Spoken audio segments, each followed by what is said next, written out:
Shit, I remember this. Goddamn Dungeon Keeper. Crazy.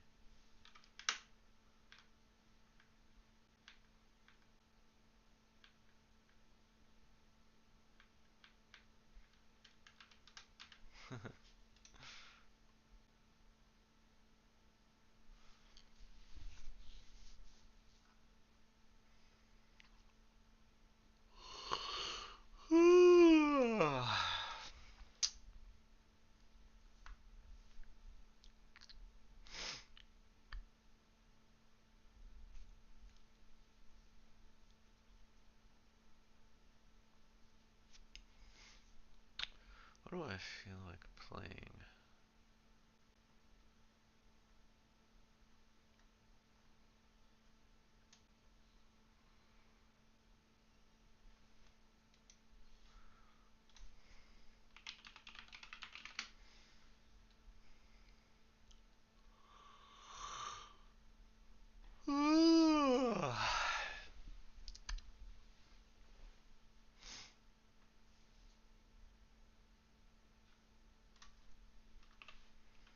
I should load up my stream.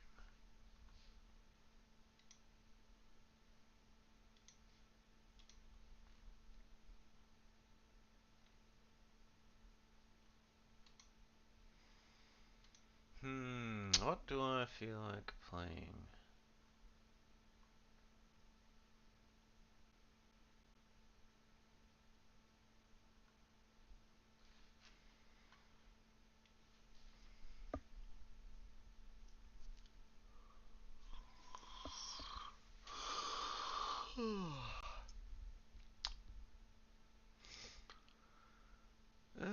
When's Faceand coming out? Hmm.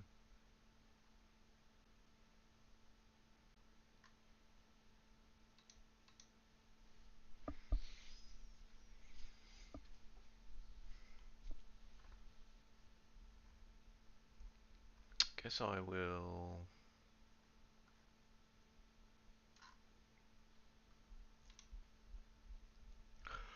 finish this. God, I need to fucking wake up.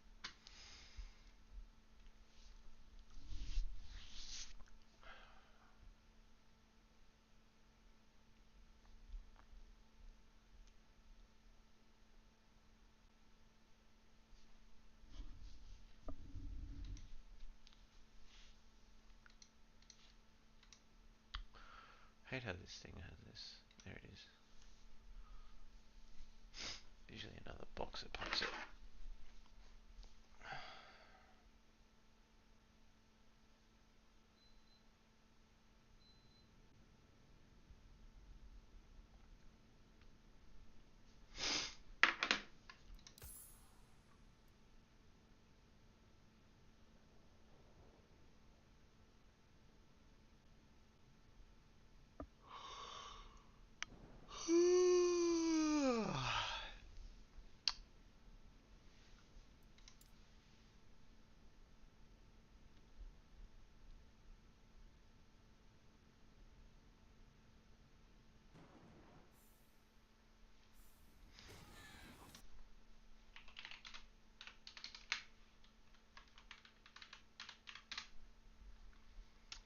Um,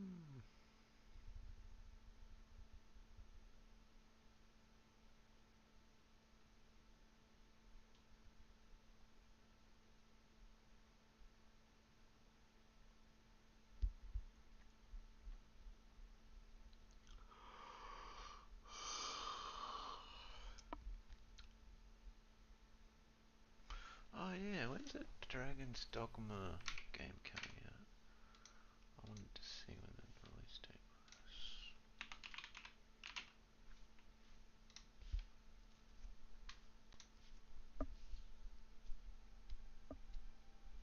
Oh yeah. At last! The bell has tolled on the air. Bit yet. Bit yet.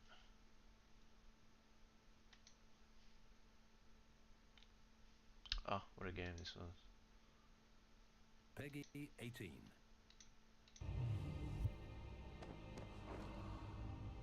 City's changed. Sickness. Stand together!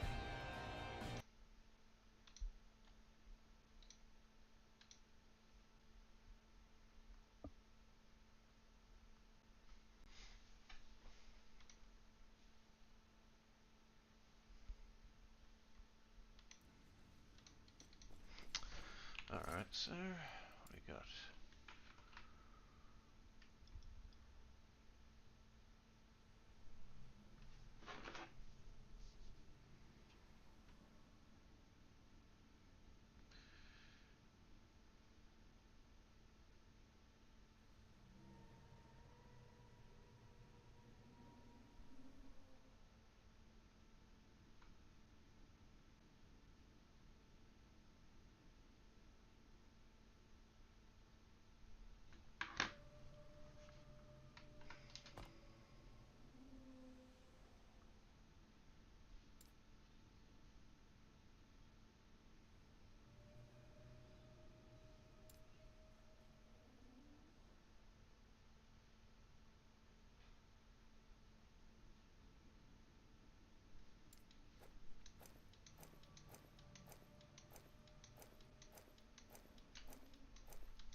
So let's health regen.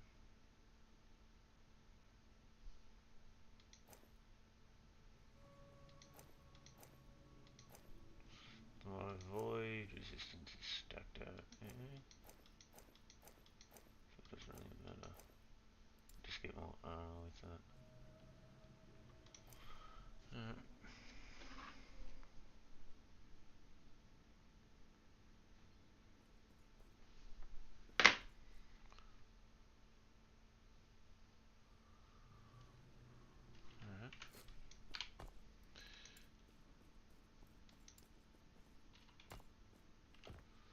Fine. So what do I do now? Is this it? Is it just monoliths?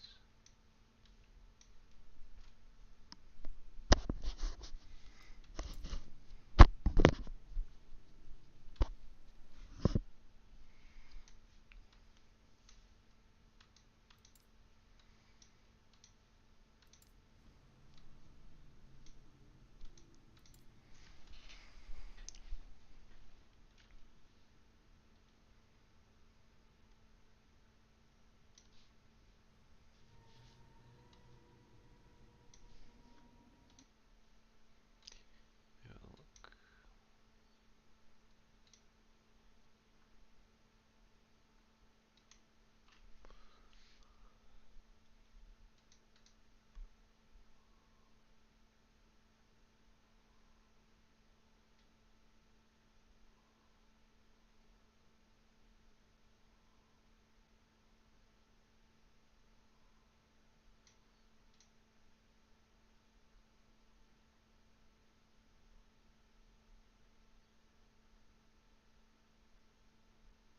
Oh, I see.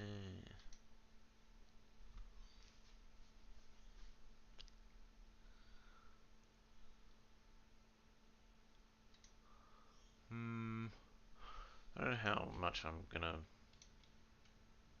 end game this. I could spend another 60 hours just perfecting my gear bit.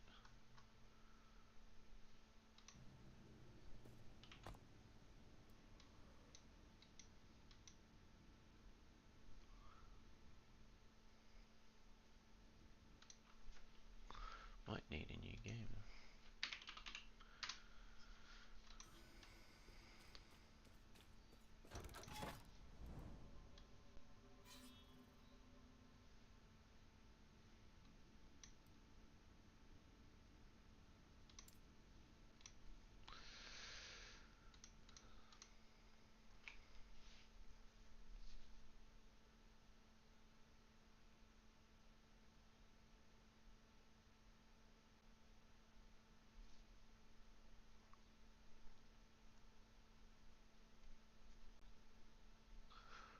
Felix and Fortnite, I guess.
Bibles. It's the biggest selling book in the world.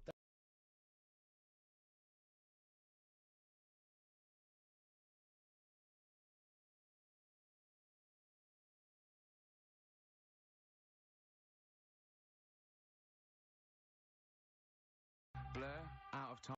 Back was going to be on the Wednesday, right? So I thought, well, I'll take it easy, because you do that, don't you, when you've been on holiday? The first day, you just want to sort of... I don't, I'm straight back into it. Well, same with me. but it's nice to, do you know what I mean? Just sort of look at your emails, go through all them, work out what people need and stuff. Sure. Dots around, yeah, sure.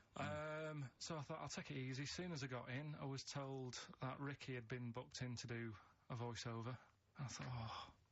can't handle that. Do you know what I mean? On the first day, him coming in annoying me, probably trying to get a week's worth of head squeezing in.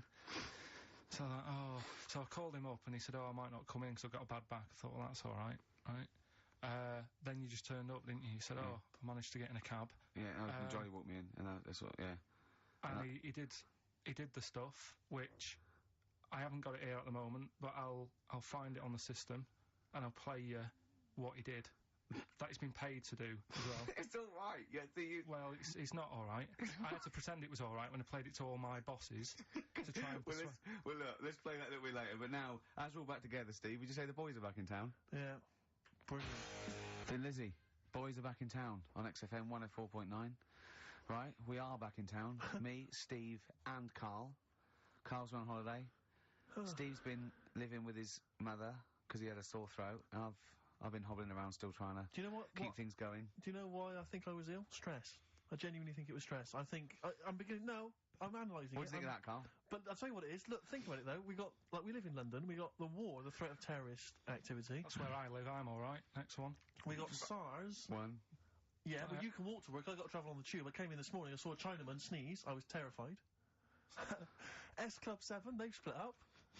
I mean, I worry about those sort of people. They're young kids, they're talented guys. I mean, they say they're going to be alright. I'm not sure Tina is. I'm not sure she's got the talent. So, there's just so many elements that stress me out. I remember you were worried about hearsay. Well, Kim Marsh is doing alright. Oh, Kim's doing fine, but she got out early. Yeah. But, you know, I'm not sure the rest of them will be. You know, No. I'm just... They're quite emotional. I've got to worry about the show. I've got to be worried about this, you know. It's just me. I've never been that good when, like, anyone in the family's ill or anything. I've just got... Just because that's the way I am, do you know what I mean? If I'm ill, I don't expect people to run about. No, well, I've never been off for being ill. I mean, you were. Did a couple of weeks ago. Yeah, but that's... But hang on, I've not missed either of the shows. I'm ill today, but I'm still here. You took I seem to remember you took a show off when you were ill. Yeah. You were whinging, I was really ill. Right, sure. I couldn't even walk to work, though, that's what I mean. Did you go to the doctors? No, I was too ill to get there. Right. That's how bad I was. Did you call a doctor out? No. No. Interesting. But it's just that, I mean, we were talking about it last night, because I was saying to Suzanne, I said, oh, Steve's, you know, he's been living at home all week. She said, oh, is he I really like the way he talks about you behind your back as well. Thanks. And she said, so what's up with him? Malingering geek. And I said, oh, he's got a sore throat or something. She went, sore throat? Oh. So, she said, well, you don't know how serious it is. Don't be, you know, don't be off-hand with him tomorrow, because, you know, if he's coming in and he's still not right. Because she always sticks up for you. Yeah. Right? And she said, you've anyway... got some sense. She said, and anyway, you're no good when people are ill. I said, hang on, what are you talking about? So, apparently, when we first sort of started going out, the first time she was ill, she kind of thought she saw the real me. Because she was ill in bed and that, and I was saying, oh, get up. And, of course you can drink alcohol with these.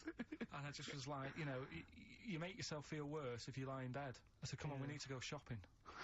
And she said, you go shopping. I said, no, I'm not, because I'm rubbish at shopping for food. Do you know what I mean? I'm alright at getting that night's food, but once it starts, like, you've got a plan. Sure, yeah, you're dropping the bananas, I forget all sorts of stuff. Yeah. So she said, I've got over the floor. Well, she was like feeling hot on that. She said, I've got a temperature. I said, well, come to the supermarket and hang about in the chicken... frozen chicken section, cool yourself down. Yeah, sure. And, it made her worse. So now she was like, do you remember that? And I was kind of like, yeah. Who's that hot woman sitting in the chicken fillets? Yeah. That's Carl's girlfriend. No, She's obviously ill again. Even when I was younger, do you know when I told you that I was picked at school to give old people biscuits? Right, yes. Because you had nice hands, Because wasn't I it? had nice nails, right? Yeah. And then, because I went down a storm at that, Went down a storm at that. He said- Bravo! Getting back with the Garibaldi's the best I've ever had. Bravo! What do you mean you went down a storm? Because I'm into biscuits, so you knew your stuff. I was talking to him about I'm them, into biscuits. right? So then Did the you two- make sure that they finished the first layer before you dipped into the second layer? No, there's no rules like that. Just No rules. what do you want? What do you want? What do you fancy? Yeah. So then, because I was good at that, we were going to like an old people's home where they're a bit iller, rather Yeah. than just being old. They were like ill, Yeah, and I said no, not doing that not going there. because they're old people. Yeah. They didn't want biscuits. Well, yeah, that's They're another too thing, old to yeah. eat. So yeah. So Did you that's- have to dunk them in tea before you fed them to them? No, it was just like Did know, you feed them like Did you feed have to chew? pigeons? Did you have to chew their food, then stick it down their throat with your Yeah, face? like a little bird. Yeah, just yeah. a little trolley, right? Yeah. A lad who I didn't really get on with, he had good nails as well, so he was serving the tea, Yeah, and I just had a chat and said, "Oh, do you want a biscuit with that? yeah, What about this one? Do you like bourbons?" yeah. Oh, you really did the whole. So, yeah. oh right, so you weren't just, it wasn't like their choice, you offered a selection. Well, I sort of sold them because the thing is, there's only so many, so you've got to handle the situation well. Sure. You don't want too many in one type, so it's No. like, well, you've had a bourbon. Yeah. What a great life they lead. They probably only pay about 900 quid a week to stay in that particular home. Yeah. And they get a free bourbon by a kid with clean nails. Brilliant. Whoop-de-hoo. Oh. So anyway, I found these things. Do you want to hear? yeah. So what's this, explain this again? Right, so I got back off holiday. The first job I find out I've got to do is work with Ricky for a voiceover. I do a regular thing, I do X-Ray magazine, but I'm allowed to make the script up. And they said I could, so I did. Right? So imagine this. Well, I know you, Rick, and I know you like to put a lot of work into these things. Yeah. You want to do a good job. So he rolls up, he says, let's do it then. He said, what's in the magazine? I said, well, here's a selection of stuff, this is what you've got to sell. He said, leave it with me. He goes into the little booth, and the first one he comes up with is this little advert for it, right? X-Ray magazine. It's out now. It's £3.50 May edition.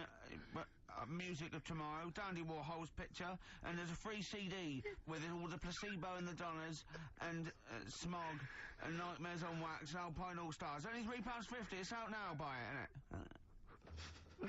Have you got a sore throat there? Well, that's all right, isn't it? And he was going, you can't. I said, we are doing that. I've done one. That is it. That's it. So I persuaded him. He went, right, okay, we can possibly put that on XFM, right? I'll have to see, right? And so I wouldn't do it again. And he went, but you need one for Capital. He said, Right. Capital will know what I went, right, I'll do one more for Capital. Right. Because all the stations advertise the XFM Yeah. magazine, right? So this is the one that he thought would be all right for them. Ooh, hello, you loonies in Radioland. Dr. Frog here to tell you about the new edition of X-Ray magazine. It's out now and it's only £3.50. You've not heard of it? It's a great music magazine. And you get a free CD featuring bands like Placebo. They wear makeup, but leave them alone. Gold Chain, Smog, OK Go, The Donners, and all great bands that you'll love to... Froggy here, hello. Bye. Ribbit, ribbit, Froggy says buy it. Oh, well. So then, he says, that's it, It's you good had to your see, money's is worth. Dr. Frog still on there? He's still on Classic. I said, that isn't going to go out, you're not going to be happy with that. He said, you've had your money's worth, I'm going. Yeah. So I'm left with that. I then have to get the bosses in. And because I've let him go, in a way, it's my responsibility. Yeah. So I've obviously thought I've got what I need. I had to play them to the MD. What did he and, say? and justify. Well, I was sort of thinking if I laugh, he might go, well, I don't get it, but he finds it funny. Oh, brilliant. Well done. So I was laughing, he was sort of thinking, you know, Excellent. is that it? Brilliant. When do they go out then? I think one of them's going out at the moment. Excellent. I think the first one's going out. Brilliant. Well, let's play a great track then. Is it Dr. Frog? I'd like to see Dr. Frog feature maybe on our show more often. Okay. Oh, I've got some new comedy characters. I can't believe my luck. You know, I love the work of comedy greats like Chris Moyles and Noel Edmonds. I've got some really funny comic characters that'll be popping in and out of the studio. Save them. I'm Okay. excited. Badly Drawn Boy.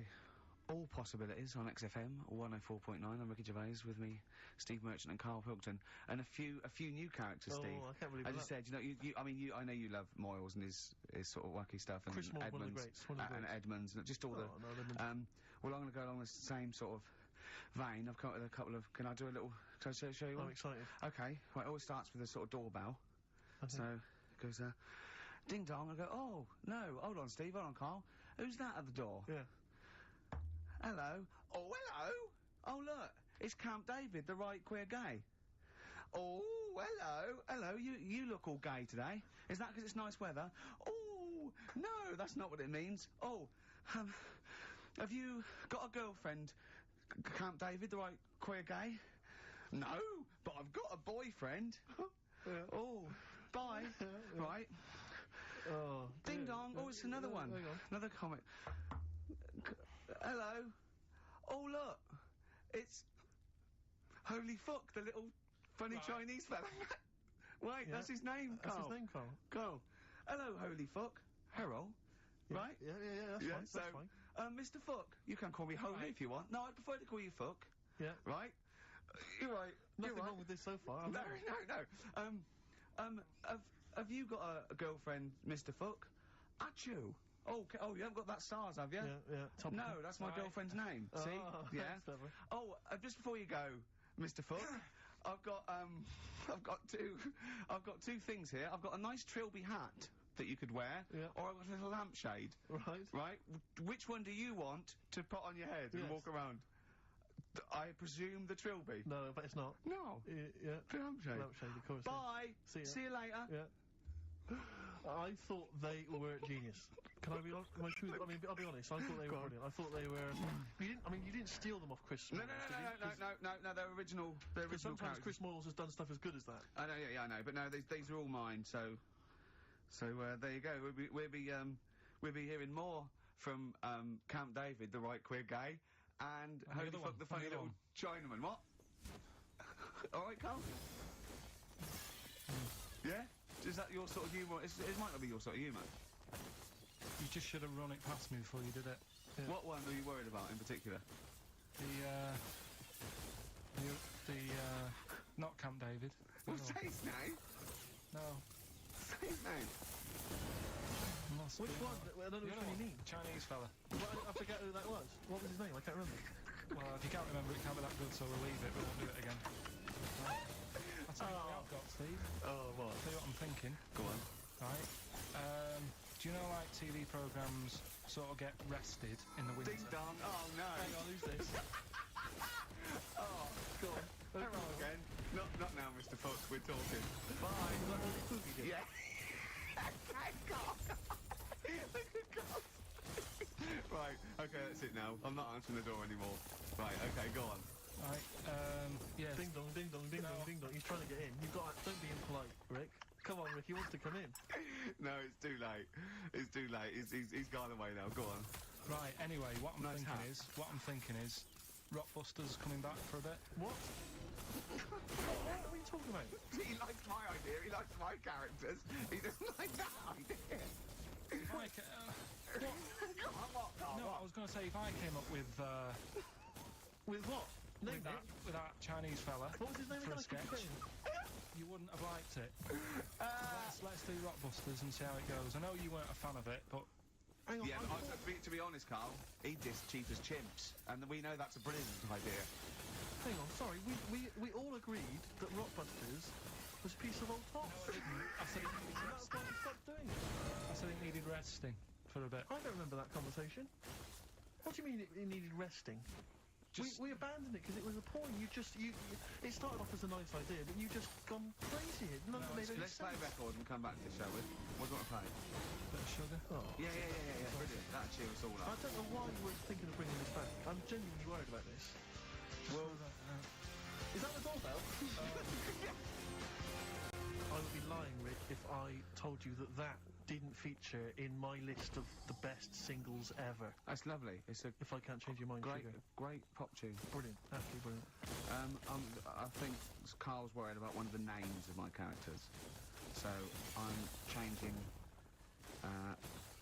the gay fella's name to David Gray, the bent pianist. The Scientist, Coldplay, on XFM 104.9, with me, Steve Merchant, Carl Pilkington, and Ricky Gervais, obviously. So, Carl's getting a little bit frustrated there with Steve, having nothing to offer after being off for a week. Do you know what he calls you now behind your back? Oh, God, here we go. No, it's all right. He calls you the Professor, because of a picture of you in, My Media. Oh, right. What did you say? He said it Did you approve it? I didn't actually, no. No, you know what it is, don't you? It's, you know when you take it from an angle, it sort of distorts one side, and they've taken a picture from a bigger picture, I think, and so it's, do you know what I mean, like he's looking in a kettle, and he went, what's going on there? He said he looks like one of those professors on BBC Two schools programmes. Well, I take that as a compliment, considering what I call you behind your back. And I say now, ain't the professor. Although Carl's looking pretty good at the moment, aren't you?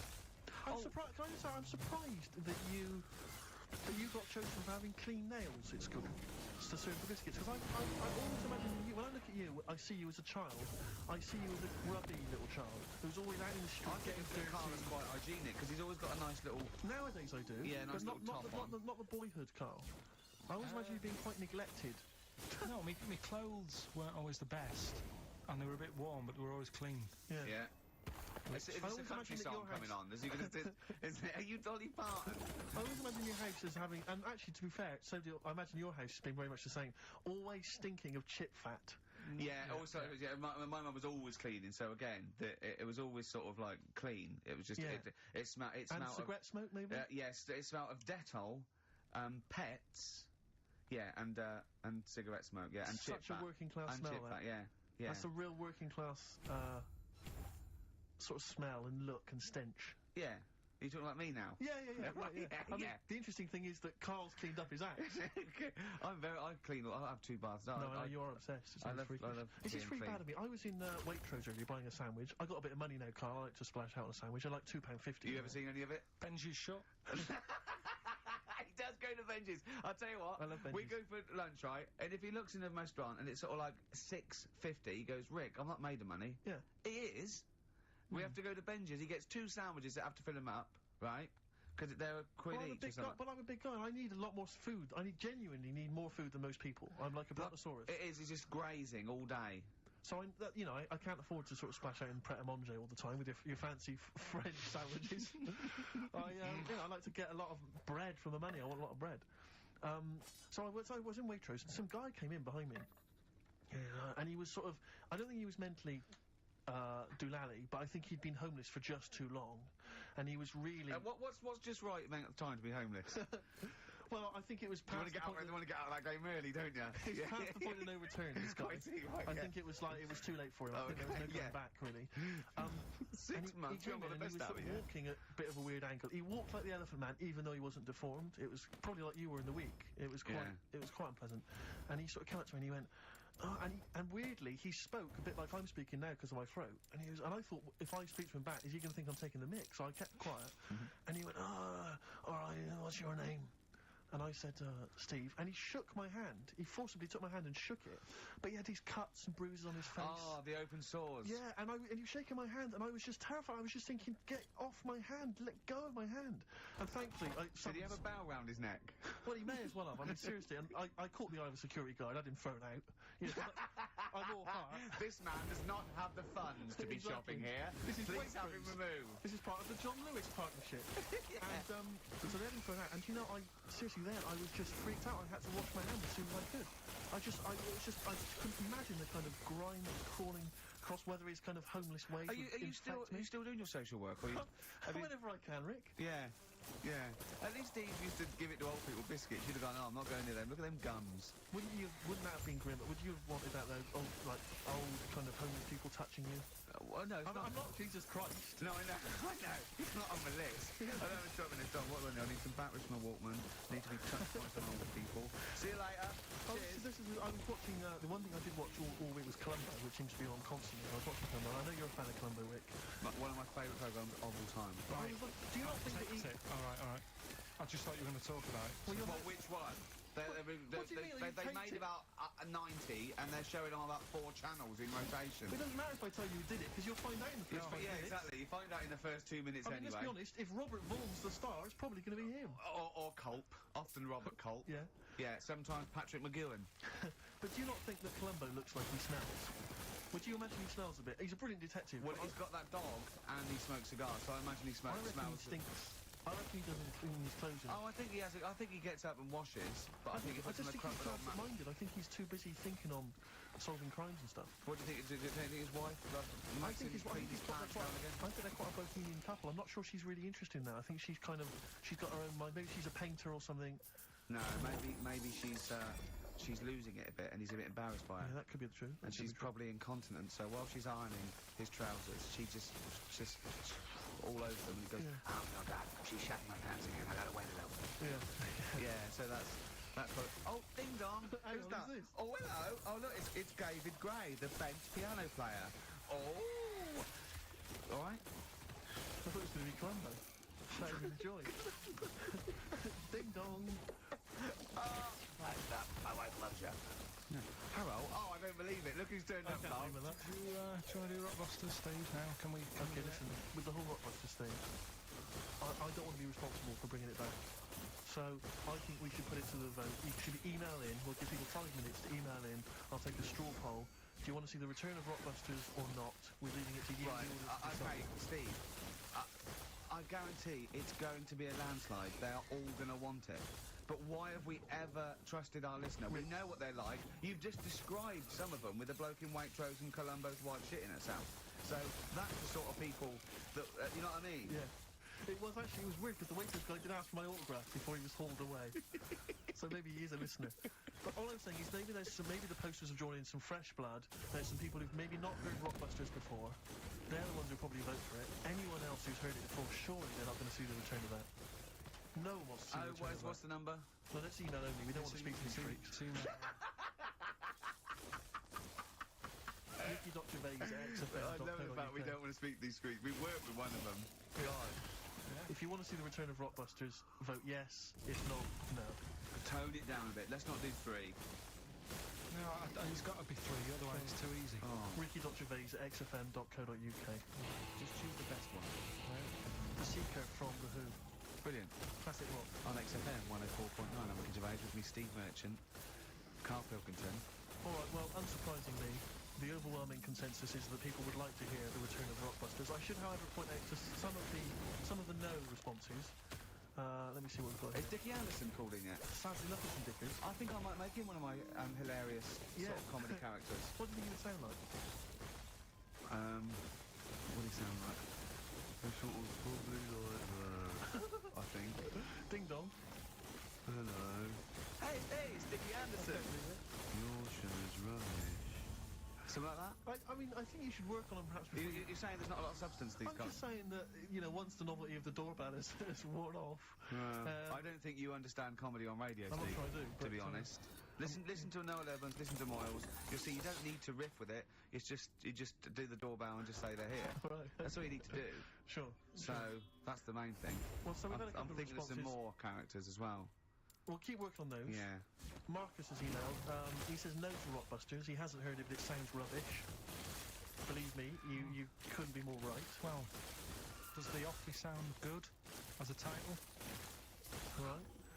This is someone else. Don't bring back Rockbusters. Please, can we have more Holy Fook? You're not pronouncing it right, I Steve. know. I was just a bit edgy there. It's Holy Fuck, the little Chinese fella. So that Holy Fuck, the little funny Chinese fella. No, okay, all right. Well, otherwise, Carl, other than those few negative ones, most people want to see the return of Rockbusters. So, do I Okay, go on shall I then. tell people what the prize Let's go. Let's do it. Yeah. Are these the prizes? Yeah, they're prizes. All right, let me have a look. We've got the new album from Goldfrapp. What's this one here? Oh, I've no idea. The Yardbirds. A new album from the Yardbirds. On VHS, Coogan's Run, the show where different characters make an appearance each week, including, I think, Pauline and Paul Carr. Good stuff. Who the hell wants this? Meglos, a Tom Baker Doctor Who edition. And the only decent thing really in the collection, other than Coogan's Run, is the X-List, the double CD featuring lots of current indie favourites. So, not bad little selection there, Carl. Yeah, well, Rockbusters. if you are new, you haven't heard it before, I sort of give a cryptic clue and then some initials. I'd say it isn't cryptic. It's like, what am I thinking that might or might not be the initials that I'm going to say. That's how you got to think, really. Yeah. But go on. Do you want to remind them of any that spring to mind? Just as a... Exploding Pet was Atomic Kitten, doesn't really work. What I else? fell down in a puddle in Texas. I got my legs wet. Knelt down in the puddle, got my legs wet. Wet Knee Houston doesn't work either. Whitney Houston. Jamaican swinging a fish round. De-trout spinners doesn't work in the slightest. Doesn't work in the slightest. How they work. So, there's 3 of them. You email in. So here we go then. Number 1. The gingerbread man has only got 1 leg. Right? The gingerbread man has only got 1 leg. Got the it. initials there. LB. LB. Right? Okay. Second one. These people from the East Midlands swear a lot. Alright? These people from the East Midlands swear a lot. These people from the... East Midlands swear a lot. The Okay. initials TTD. Right? And the third one. Have a holiday in Italy. So Right? you've done 3 then? TB is the initials on that one. So quickly again, the first one. Gingerbread man's only Yeah, I've got that leg. one as well. I've got that LB. one. I got 2. These people from the East Midlands swear a lot. TTD. And the third one, have a holiday in Italy. TB. Email in with what the songs are and you win that stuff. ricky.gervais@xfm.co.uk. Hang on, it's not the songs, it's the artists, isn't it? Yeah. Yeah, just the... Oh yeah, like he said that. Yeah. Yeah. Okay, fine. Email only, please. ricky.gervais@xfm.co.uk. we got that going. Yeah, looking forward to the Brilliant. answers on that. Bit of feeder would be good, wouldn't it? Alright. I love this music. Placebo and Bitter End. I don't want to contradict you, lads, but it's not. We've got a full hour to go on the Ricky Gervais show. On XFM 104.9. I am Ricky Gervais, the aforementioned Ricky Gervais, with me, Steve Merchant and Carl Pilkington. Blockbusters. Oh, ding dong. Oh, who's that? Oh, it's a posh bloke who doesn't care about poor people. Hello, posh bloke, what are you doing? I'm in my Rolls Royce and I don't like the homeless. Oh, posh bloke, don't be a... You want to do the... Satire. That is satire. Yeah. There's nothing So wrong. it's political as well. I'm getting Oh, into but there's so political many things. things to begin to show up. I was showing the foreigners, some foreigners are funny. I got in the fact that, like, if you notice, the Chinese people wear different hats to us. Yes. So that's political in a Yes. sense. Yeah.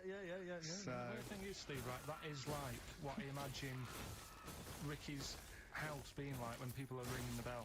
Because they're all so different, it's got a little... he's obsessed with all my friends being slightly different to each other. I've never understood it. He goes, there's no thread. There's no thread to them. All my mates have got a thread running through them. I've seen literally after they walk out of the home. Yeah. But what do you mean my friends are all different? Well, that could be... it wouldn't surprise me if I was round there and the bell went, and I said, do you want me to get it? And you said, yeah, and I opened it, and it's, you know... What, holy fuck? Holy... yeah, he's at the door, right? And then I'd say he's busy. Close the door, the bell would go again, then you've got the little gay fella, David Gray. yeah? And then, do you know what I mean? Yeah. Not really, no. He's met some of my friends and he looks at them in a weird way. I mean, some of them are weird, but he's just... Oh, the other night, right, he's got a thing about Robin, my mate Robin, right, who's a lovely bloke, right? He's going, I can't be handling him, he talks too much, he talks... You know, Robin sort of goes... And he talks really fast and he's sort of riffing all the time and that, and because it does me head in. Why is he talking like that? And I said, Carl's out for a drink. He went, Robin's not going to be there, is he? I went, no. And I was there with Johnny, and I set him up. I knew Robin was going to be there. Robin comes in, sits down and goes, hi. I go, all right. Carl goes, out, I'm going. And Robin sort of looks at him. I went, oh, don't be stupid. He went, no. And this is in front of Robin, who's confused. Carl goes, points at him, goes, I said, was he going to be here? You know I don't like him. And Robin's... it was unbelievable. It was unbelievable. appalling. It was unbelievable, Steve. And Robin sort of looked like really genuinely sort of upset. He goes, well, shall I go? I went, no, don't. And Johnny went, oh, Carl, he's a lovely bloke, right? And Carl went, well, no, you know, I'm less annoyed at Robin now, who's done nothing than you. And I went, look, just have a chat. He goes, no, it's not worth it. You know, and Robin's going, right. I go, Robin, stay. He went, no. So and I made him stay. And in the end, they were getting on, weren't you? Well, yeah, in the end... I he was can't believe, what were you thinking, Carl? What kind of a despicable man are you? That's Why am I of the all bad the one? things you've done, Hang on a that minute. is terrible. Why am I the bad one when it's Ricky's fault that we were both there anyway? We all understand. But it's the a public rule is place. You don't say to someone in front of them, I don't like this person, I'm shooting off. I don't think I said it like that. You did. You I said, wasn't you said surprised, exactly like that. Yeah, and he was like genuinely confused, and he was sort of like sitting there thinking, "Oh, do I have to take this? What have I done?" And he was upset anyway. He just done a show that didn't. You know. are one of those typical Mancs who are arrogant and they swagger around the place like, I don't need anyone. And I'll tell you this, if you ever lose Suzanne, you are going to be one lonely man, I'll tell you, because you make no effort to maintain your friendships. You say these sort of things that he's saying to you about Liverpudlians, and I'll tell you what, I've never met a Liverpudlian as rude as you. You're like the Oasis brothers, you know, Larry, loud, rude. No, but I said no. Robin's all right. I had a chat with him. He was a bit quieter the other night. He was fed up. I said if he's fed up all the time, I'd be happy. I said, He's fed up because you just insulted him. and he said he was all right. He didn't talk much. I said when he was upset because he'd been to the show, and he said, well, tell me next time when his family dies, we'll have another drink. I don't know what you're like, Carl. I don't know what you're like, mate. You are I just think you're... The more I The get thing to know is, you, you're the more not a I good hate you. mate with him. You would like taking the fun out of his little thumbs that he's got. Yeah, but that's my squeezing his head to you, isn't it? I've got different mates with different parts of the body. Yeah. I like to squeeze your head. I like to look at his thumbs and It's that. weird, you know, because I was thinking of doing a bit of educating Ricky. Yeah. Right, I'm always looking for stuff, learning stuff, as well as doing the other job and that. Yeah. And when we went out with Robin, and What does this mean to anyone? Yeah. I'm just having a conversation about people they don't know. Go on. well, it's enough in it. His name's Robin. He's got really small thumbs. Right? He looks a bit like Millhouse, doesn't he? That sums it up. He's like Elephant Man. You know what you're getting there, right? Robin has got little thumbs, right? So I I came in. wonder if he's listening. I wanted to do some research, and I thought, I wonder if there's anything on small thumbs. Right? I found something. Do you know the saying, rule of thumb? Oh, is it an inch? Well, do you know what the saying Oh, means? is it hitting your wife with a stick? Yeah, Okay, apparently. go on, explain. Well, rule of thumb, you know what that saying means if someone says, Kind of, yeah. Well, it just means if A rule of thumb is a usually. general rule, Yeah, yeah. exactly. Yeah. right? Well, where it actually came from is years ago, husbands weren't allowed to sort of clout the wife with anything, What was it like in the past? I know. You Yeah. couldn't clout your missus. with anything wider than your thumb. The stick had to be the same, no bigger than your thumb. And I was So a thinking, big- so a big Robin bloke- could do no damage if he went out with anyone. Although his is wide, he's got a little thumb like a little knob, isn't it? It's like it's truncated because it starts off normal. It looks like he's had his big toes put on his hands. Does he have to drink a pint with two hands? Yeah, yeah, and he's dropping stuff all the time. Can I just go back to the rule of thumb thing, though? What date is this? I'm not asking Carl, I'm looking at Ricky, because you're not going to have any idea, Carl. It's just going to be the past. Yeah. But I like the idea I that... think it's the same sort of day where, I don't know, you got hung for being homosexual and you could shoot I a just love Welshman. the idea that there's blokes beating their wives with shovels, logs of wood, and someone's gone, hang on a minute, everyone. Hold on, this is wait a crazy. minute. Let's have a look at your thumbs. Wait What can we do? a minute. We've got to have some kind of rule here. I'm all for beating your wife, but let's have some kind of rule. Let's give him a sporting chance, Yeah. surely. He goes, well, I'll say, well, what about you can hit her with the width of your thumb? And the wife goes, make it the width of his knob. I go, no. He No. slaps her again. Yeah, yeah. Width of your thumb. All right. Better? Yeah. It's like it's like I always remember seeing in the swimming baths, there used to be those signs that would say, no running, no jumping. Yeah. That makes sense, no bombing, fair enough. No petting. No petting. It's like you're not allowed to kiss. Yeah. Swimming Yeah, baths. but- And I love the idea that it's probably some kind of lifeguard who sort of maybe saw his ex-girlfriend getting off with some bloke in the water and thought, Yeah. no, Right. there's no petting anymore in here. What do you mean? No petting, you're not allowed to kiss her or no one. You're not doing this just because No, you used to go... nothing, there's not a problem. Okay. Not a problem, just leave and don't kiss. You want to swim, but don't kiss. There's no petting. Did you just write that on yourself in my room? Yeah. No. What's this no fiddling downstairs in or out the swimming pool? No. No fiddling No. downstairs? No. Right. It does annoy me though. I was saying to Ricky the other night when we were walking somewhere, No people taking who, her for a drink afterwards. You can't enforce that. people who kiss and that in the street. That Oh annoys me. yeah, people showing their affection for one another. No, they can hold their hand and that. Yeah. Sure. But it was just. Yeah, I agree. I agree, yeah. I see two people eating each other, like, in a restaurant or something. Two people eating each other? You know, snogging Oh, in right, public, yeah. okay. So that's that. Answers for Rockbusters, we're doing them now. Yeah, well, come on then. Well, Well, no, I think let's play a record. Let's come back with that. apparently we've got a... What about a bit of Cure? Do you want a bit of Cure? Yeah. So we're gonna go wrong. We're gonna go wrong. Ding dong. Oh, here you Oh, it's a fat fella with lipstick. Hello. Forest, The Cure, XFM 104.9. Good track, isn't it? Oh yeah. Going all the way back. All the way back there. Wow, Rockbusters, the results. You've had a few real answers, proper answers, I hear. So, either I'm wrong, or people do think like you. I've got two of them. What are the clues again? Right. First one was, the gingerbread man has only got one leg. I got that. That was LB. Limp Bizkit. Right. Yeah, the that third works. One, the third one that I think you worked out. Yeah. Have a holiday in Italy. Chewing Breaks. TB, chewing breaks. Yeah, this is the one I can't get. If there's a reason why I can't get this, we're not doing Rockbusters Can I then. give the answer to this one? Yeah. What's the clue? The clue, these people from the East Midlands swear a lot. Yeah. TTB. TTB. The answer. TDD. Yeah, go on. Give the clue again. These people from the East Midlands swear a lot. Tourette's Trent D'Arby. Right, you're never doing Rockbusters again. Tourette's Trent D'Arby. Right, you're not doing it. You're never doing... You've blown it. You see, you sneak that one in. You... Yeah, but I always like to sort of give two that, you know, are fairly easy, and then you sort of work out the men from the boys then, don't you? Yeah. Well, I mean... If I'd have done a character called Tourette's Boy, friend of the little Chinaman, and it went, ding dong, oh look, it's Tourette's Boy, friend of, holy fuck, holy fuck, you'd have been annoyed. Do you know what I mean? Oh, who's your mate, Tourette's Boy? Holy fuck. You'd have been annoyed, wouldn't you? Is that a character from Lenny Henry show?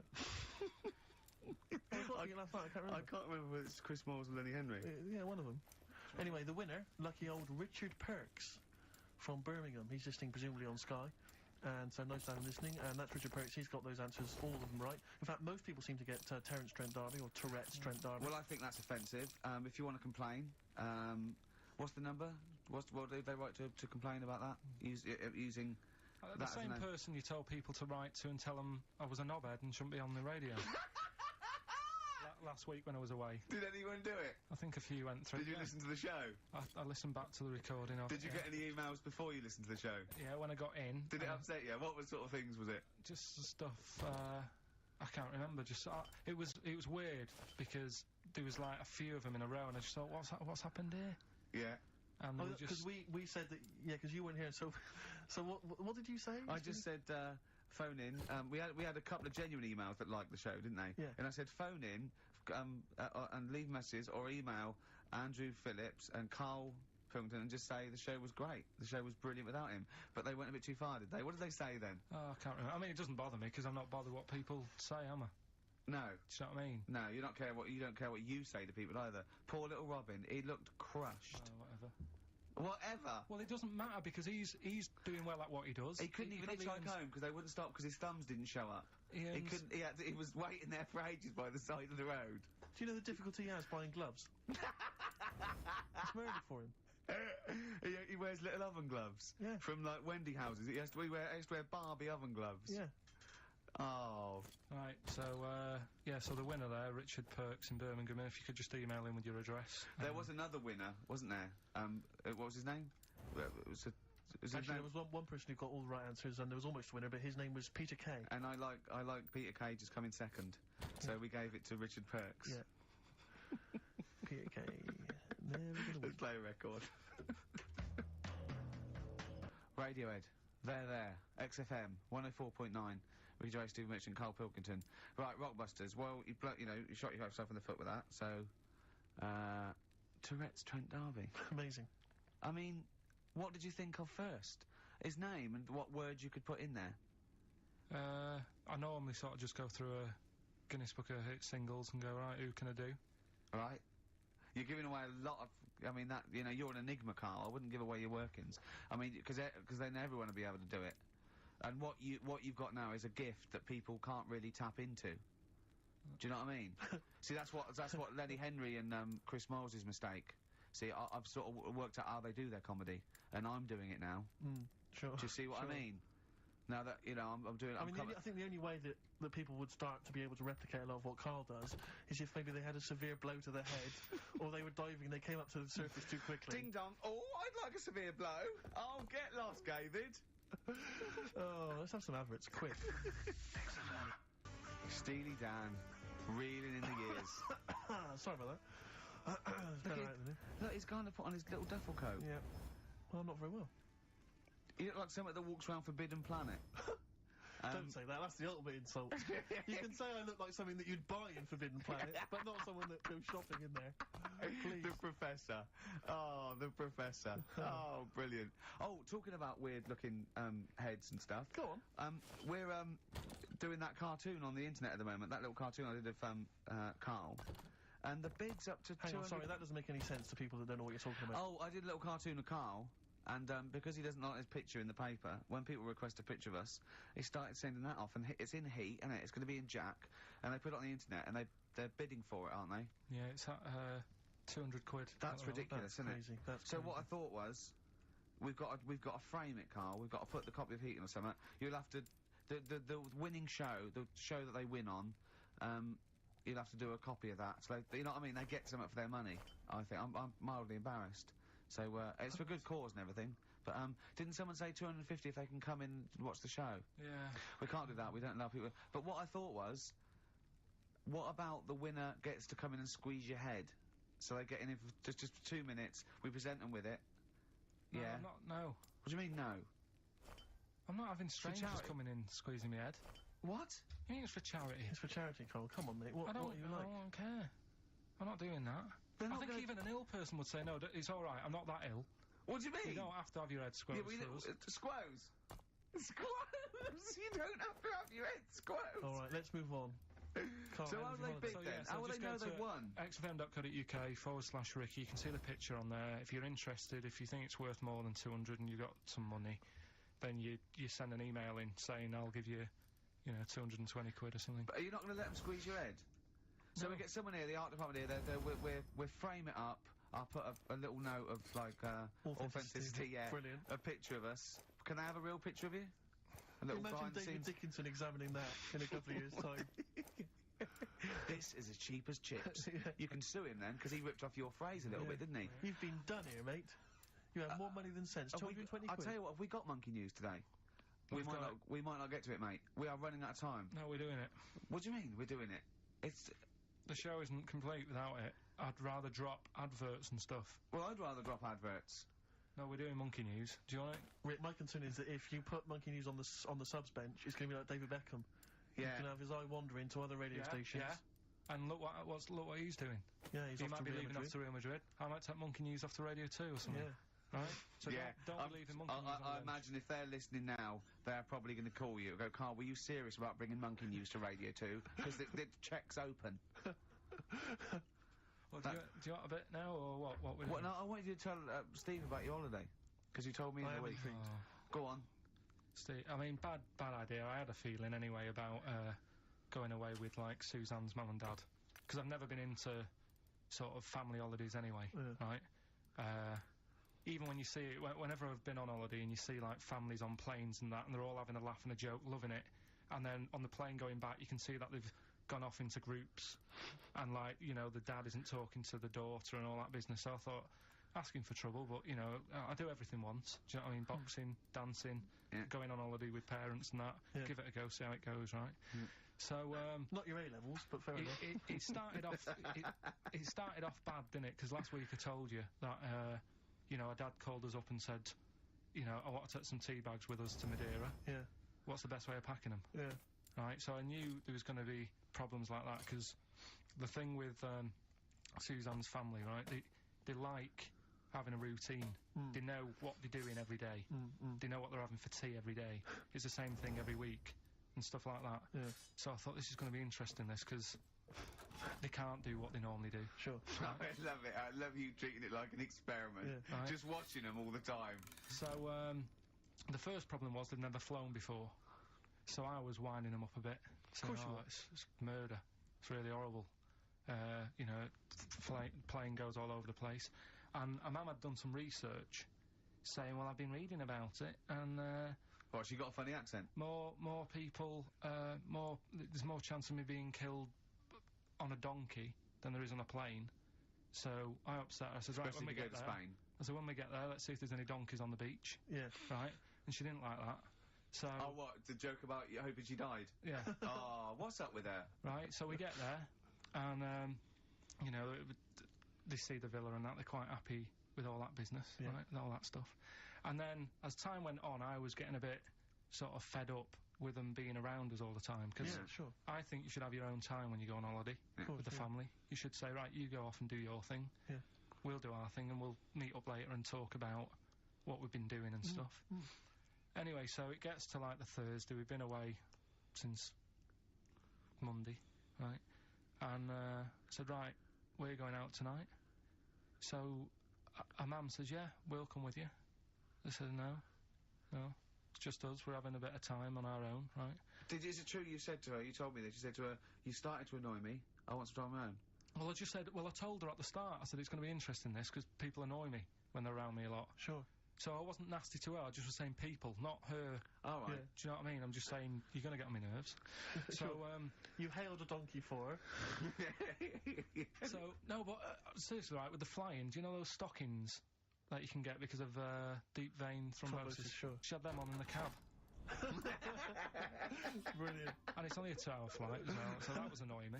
Right, so anyway, it gets to this, you know, the Thursday night when I'm going out with Suzanne. Yeah. And a mum's like sat on the sun lounger outside, so where are we going tonight? I said, no, like I said, it's just us. We're going out having a bit of time to ourselves. So I could see as the day was getting on, she was realising that she's got a night in with like her husband. Yeah. Right. Her face started to like look miserable. Sure. I thought, I'm loving this. Right. So I said, right, I'm going in to go and have a shower, go and get ready for the tonight. It's going to be great. And wind them up, just wind them up because they can't come, because he said they can't. Right, so I go upstairs, have a shower and that. I come down, and a man's smiling. Oh, yeah. So I'm thinking, hang on a minute, what's gone on here? So I went to Suzanne, I said, why is your mum smiling? She's not coming. She said, no, but my dad said he'll take her out now. So in a way, she was happy because she'd got her own way, Yeah. which had annoyed me. That annoyed again. you, Sean, because you wanted It's to... like, What, you don't even want her husband taking her out? Well, it's just the fact she didn't want to go out. She was happy to stay in and have sausage, egg and chips that they'd found from some shop that sold English food. So Right. that's almost like what they do if they're at home. Sausage, egg and chips. So she was happy with that if we were staying in and having that, but because we were going out, she was fed up. Right. So she's smiling. So she's going, yeah, I'm going out now. So I said, well, enjoy yourself. She said, where are you going? I said, well, it doesn't matter, does it? You don't need to know.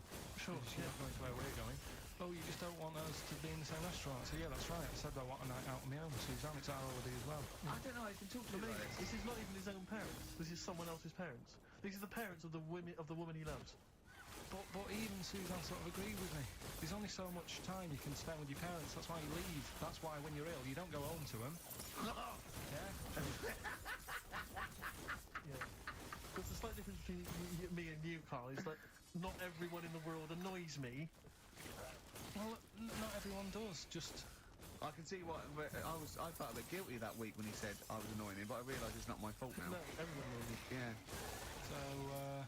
Yeah, it was an alright holiday. It was good to get back. Brilliant. I won't be doing it again. No. And what now would you say is your relationship with Suzanne's parents? Is it a frosty one? No, I just think they know that I don't like to put up with them for a long time. Yeah. I mean, when we were packing, a man was upset because, like, she really liked the place where we were staying, right? So it was quite a big villa because there was a few of us. It was a brother as well with us, right? So our mum said, oh, I love it here. She said, I'm definitely going to book this place again. I said, it's a bit big for two of you, isn't it? Just being sarky, like, isn't it? I said, because, I won't be coming again. You're like, I don't know what you're like, Carl. You're a monster. You're an absolute You want to do monster. it, I say that speak of the fine, I say that, and Jib had whapped the whittle, Yeah. and never the werewolf slept. You're like a middle-aged man. You're like an old man. You're like an old man, and you're what, 30? I'm just imagine you scraping along in clogs and a flat cap going, oh, that tree's got to come down. Yeah. Puncturing a kid's ball if he kicks it into your garden by mistake. Yeah. Refusing to give it back. Yeah. Gather round. Yeah, there were once Chinese kid as airy as that cow, which is weird because there's not many Chinese people that are airy, but this one, I tell you, it were back in 1990. Grandad, are you eating a Twix? Well, that's you too, with or without you, but we've got to cut it a little bit short because we're actually running out of time. It's so jam-packed, this show. We've got monkey news on the bench. Carl just remembered, we've got Cheeky Freak of the Week to fit in. I don't know what to do. What's your Cheeky Freak of the Week, quickly? Just throw that away. Right, well, it's just like, you know, we look at cheeky freaks. Is this show offensive in any way to some people, do you think? Ding dong. Got any buns? Oh, it's the Elephant Man. Go on. Right, well, it's a bit of a problem for you, this one, Steve, right? I'm chucking it forward to you. Remember the Cheeky Freak of the Week that we were talking about? That illness where people age quicker? The 5-year-old girl that was older than her mum, and he said to you, what, if you ran off like you wouldn't serve her fags and beer, and you went, no. He went, why not? And you went, because it's a 5-year-old. Yeah. Right? He went, oh, she's got enough problems, give her some fags. You remember that, don't you? Sure. Yeah, right. So, another dilemma for you, right? Picture this, you're running a restaurant, right? Door goes, right? A few people, most of them look normal. You notice the woman at the back, crawling on all fours. Top half is woman, right? This is real. Yeah. This isn't like a comic or anything. This is on. Yeah, it's on the internet. I've seen it. They're called dog people, and her legs just come straight down. They're like little, just with legs at the back, and so they walk on all fours because it's easier. Dog people, right? Yeah, not dog people. They're human beings with deformed back legs, so they walk. It's easier for them to get around like that because they can't stand up because they can't stabilise, and also it comes straight out of their hips. Right. So you're running a restaurant. It's a busy night. You haven't really got time for any hassle. She comes in. Would you serve her? The premise being what? That he doesn't serve dogs? Because the restaurant's got like animals in. Right. Right. So it's a dilemma. It's not a dilemma. She's not a dog. She's a human being. Yeah, I put, a plate of meatballs on the floor, and she tucks in. And a little glass of, a little bowl of wine next to it. He turns round, there's the woman older than... Get away from that plan!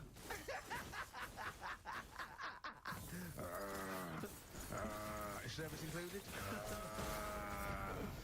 Oh, dear. Okay, so monkey news, please. All right. Let's hear the jingle. Oh, chimpanzee that monkey news. Right. Now, before And again. Go on. Oh, chimpanzee that monkey news. Brilliant. Right? Right. Before I went away, I told you about Alfred. He was the monkey where there was a robbery going on in a bank. And then he nicked the robber's loot and backed out with a gun. Yeah, He sort of stole, he robbed the robber, didn't he? Yeah. Did he take his gun as well? He took the weapons. He took all the weapons. There was like a couple of robbers. He managed because they were so amazed that a monkey was coming in. It was like Don't talk shite twice. Right. Anyway. So anyway, got a follow up to that. Okay, then what was that monkey's name? Alfred. That was Alfred. So anyway, because a lot of people wanted to know, well, what did he do? Did he go off and have a holiday? Did he? No. Right, so the follow up is, what happened is the monkey had the guns, had the cash, which was $250,000. Sure. Right. It went back to the zoo. Right. Right, Carl, you're talking shit. Ricky, I get angry with you when you won't let him finish his monkey news. Right. Can we just get out of here? Imagine if people were interrupting Phil McDonald. It wouldn't happen. I want to make sure I don't get anything wrong. No, of course not.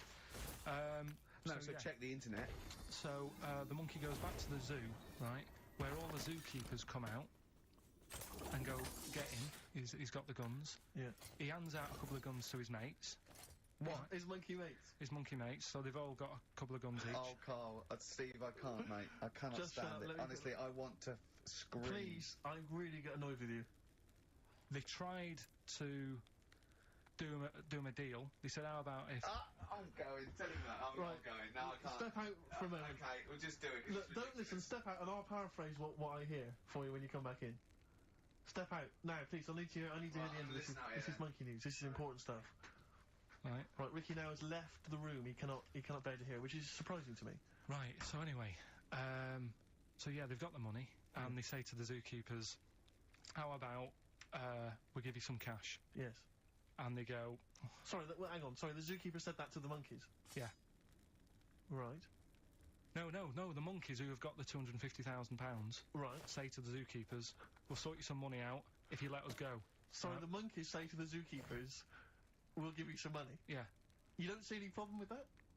Right, listen. Okay. It's nearly finished. Right, I'm listening out there. This is ridiculous. Go. What do you mean the monkeys say? What do you mean the monkeys say to the zookeeper? They were probably holding the money out, like, kind of going, look, you know, we'll do your deal. Right, okay, come on. And what happened is, I think they were happy with that. I think they left, and that was that. They wanted to get out of the zoo because they didn't like it in there. There's the thing. Right, I don't... Just have a look. Right, Carl, think. Right, how did they get out in the first place, this one? Just let Steve have a... So why did he go... So he went and robbed... He thought... What, he knew there was going to be a robbery that day, did he? He might have been getting some money before they went to escape, and then that happened, and they had more money. They might have been withdrawing some stuff out. What do you mean? No. If he was planning on leaving the zoo, he's going to get his savings. What are you talking about? What have you read there, Steve? I've got a feeling this is a review of one of the Planet of the Apes films. I think it's Escape from the Planet of the Apes. I'm not certain. It could be Beneath the Planet of the Apes. Right, what... I mean, Carl, think. Please think, right? So this monkey, right, he leaves the zoo, right? So he leaves the zoo, which he can do, presumably. What, they leave him the keys or what? They're chatting to him, they might as well. He goes to a bank. What's he thinking of doing? Sees a robbery, probably by chance. He probably wasn't tipped off, was he? Or has he got one of those police scanners? Probably got one of those police scanners. Well, I think he was going to the bank to get a mortgage to build a slightly... I think he wanted an extension, didn't he, on his key? Think of that. And so he's there. I love the fact that he hands out the guns and they do a deal. It's honestly, you've got the best mind working on radio today. It's incredible. The only person who makes less sense is Terry Morgan. He goes up and down, I doesn't don't know he? what he's I talking can't understand his sentences because I don't know. No, it's like freeform poetry. Yes, I don't know whether it's the end of a sentence in the middle. Sure. A new one. Yeah. Yeah. But let's have the jingle again, a record, and then we'll probably have to wrap up the show, I imagine. That was chimpanzee. That monkey news. Well, Mr. Stipe, I am not Kenneth, but I can tell you the frequency was 104.9. See you next week. I'm Ricky Gervais with you, Steve Merchant, and Carl Pilkington. Do you think that when Marconi invented radio, this was what he had in mind for? Get 2 hours of absolute. See you later.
I'm gonna go ahead and give like kind of like some thoughts about the game. I want to make this very clear because I don't want anybody to get it twisted.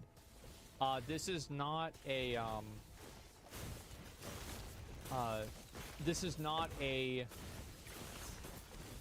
review. This is just simply my opinion of the game at this time of the game, right? And I'm like level 81. I've played it for, I don't know, like maybe 30 or 40 hours, something like that. This is kind of like, I wouldn't say my first impressions. It's not my last impressions. It's not a full review of the game. This is just like my temperature read on the game at this point, right? I mean, how many fucking times we're going to preface this? So you guys see kind of what I'm saying, right? And so anyway, this is the halfway point. Yeah, you could say that. Overall, I would say like leveling in the game feels very kind of slow at the end. Like I will start off with that, like, because that's been what I've been dealing with like right off, is I do feel like leveling like really slowed down a lot. And I'm not sure exactly like how exciting I think the gear is, but I will start from the beginning of the game and talk about like the beginning of the game. I think that playing through this game, and especially the campaign, was very good. I really liked the campaign. Now, why did I like it? I liked it because it gave you a number of difficult bosses. Some of the things in the campaign were voice acted. They had trailers, or sorry, not trailers. They had cinematics for the fucking campaign. I don't know, I can't say this, but yeah, I think it's had that. Like, I like that you were able to craft gear while you were doing the campaign, because I feel like in most ARPGs, you hardly ever craft or do anything. You just pick up the loot and go. But because crafting in this game is very easy to do, and inventory management isn't really that much of a chore in the same way that it is for, like, I'd say PoE or for Diablo, you feel like you're able to make on-the-fly decisions and change what you're going to do pretty quickly. So, do you think the lore is interesting? I think any sort of time travel lore is inherently very hard to follow. So I don't fully understand what even happened in the story. And this comes as somebody who, like, listened to a lot of the dialogue and everything. I don't really understand it that well. But I could also just be... I like, whenever I play a game on stream, my attention is always, like, divided between the stream and the game. So I'm not really fully focusing on that. So it's hard for me to really, like, put a lot of thought into the story and, like, really evaluate it. Especially whenever this is the kind of game that I play for really the gameplay and not the story. The story is nice, but it's really about the gameplay. That's the reason why I'm here. And I think that some of the aesthetics in the game, like the graphics in the game are, I think, like, they're good. Like, the graphical fidelity with a lot of things, like, I would say like this, is, like, actually quite bad. But at the same time, there is an art style of the game that I think is very good. And I'll give you an example of that. I think The End of Time is probably the best example of that. So this is a relatively, like, low, like, in terms of, like, graphical quality, but this is amazing. This is incredible. And I think it really goes to show that whenever you have a game that has a great art direction and a great art style, I think that's going to carry the game a lot farther than graphical fidelity. And I think that Last Epoch definitely shows that. I also want to say that I feel like the abilities in the game feel extremely good to use. And I would say that the abilities in the game feel better to use at the beginning than they do in PoE. And they feel worse to use at the end than they do in PoE. So, like, PoE has, like, infinitely more, like, ability and, like, damage scaling and crazy things that can happen. But at the very beginning, a lot of the abilities in PoE are pretty boring to use, other than, like, I think Arc is really cool. But aside from, like, that and maybe a couple other abilities, they don't, like, really feel good in the same way that, for example, Hammer Throw in this game, I think really kind of feels good. Warpath feels good. A lot of the things in this game, the combat in the game, has a feel-good element to it. but I also think that it has a certain level of clunkiness to it that could be like min-maxed to be better. Like Diablo 4, for a lot of its faults and a lot of its problems, does have fluidity of combat kind of down, and I think it does a very good job at that. And I think that really, like, a min-maxed PoE character, especially with Tailwind and, like, different types of action speed modifications, will outpace the quality of gameplay and, like, feedback that a Diablo 4 character will give you. But in a general sense, I think that Diablo 4 is still kind of at the head of the pack there, and it feels better. But whenever I look at Last Epoch, I think that it's somewhere in the middle. And I would say that the lower level leveling experience in Last Epoch is the best out of the 3 games. I think that it's I think it's better than PoE, and I also think that it's better than Diablo 4. I like that you're able to change gear a lot. I like that you get really big upgrades. I like that you get legendaries early.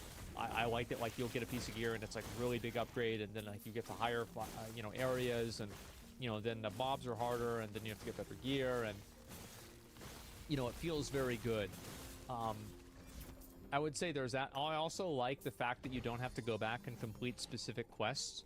You just have to complete a certain number of side quests in order to unlock the requisite talent points, and then also the idol slot unlocks. And I also want to say that I think that this idol thing, if I were to say, like, what is my favorite thing about this game, I think it would actually be this.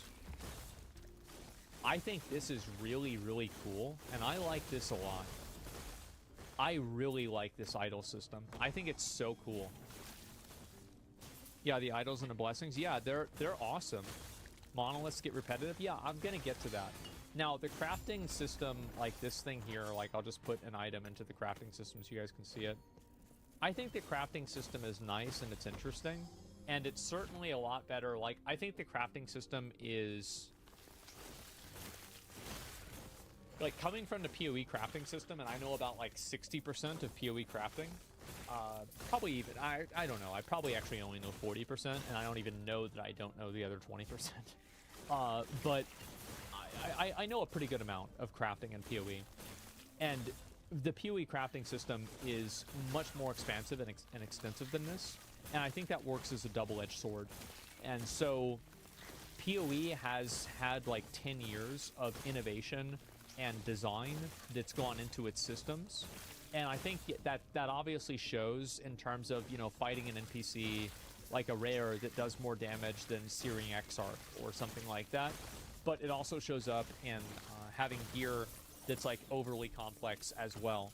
And I think that really, for most players, Last Epoch's system is going to be much more in line with what they're comfortable with. And if I wasn't a PoE player of 10 years, I think that I would vastly prefer what Last Epoch provides versus PoE, because the PoE system is so hard to get into, and it's punishing in ways that I think are unfun. I also think that this game doesn't punish you for taking risks in the same way that I think PoE does.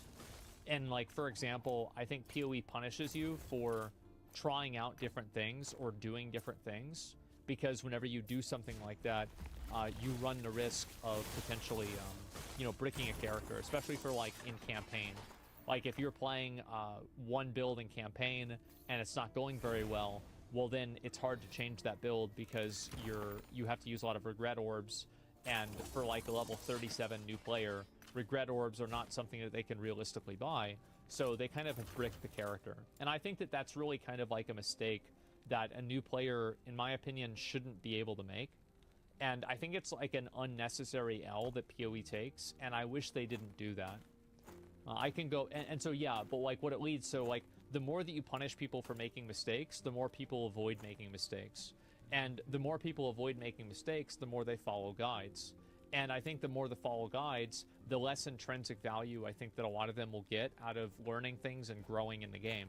Because they're just going to be following a guide, like, word for word, thing for thing. And that's really what they do. And so this is the same as, like, Lost Ark, for example, where like, there's, like, such high gatekeeping in Lost Ark. And why is that? Well, it's because if one person makes a mistake, everybody dies. So guess what happens? Well, you have to have Light of Salvation 30. or whatever the Demon Commander one is now. And so that's what ends up happening, is that the harder that you punish players, the harder players try to avoid being punished.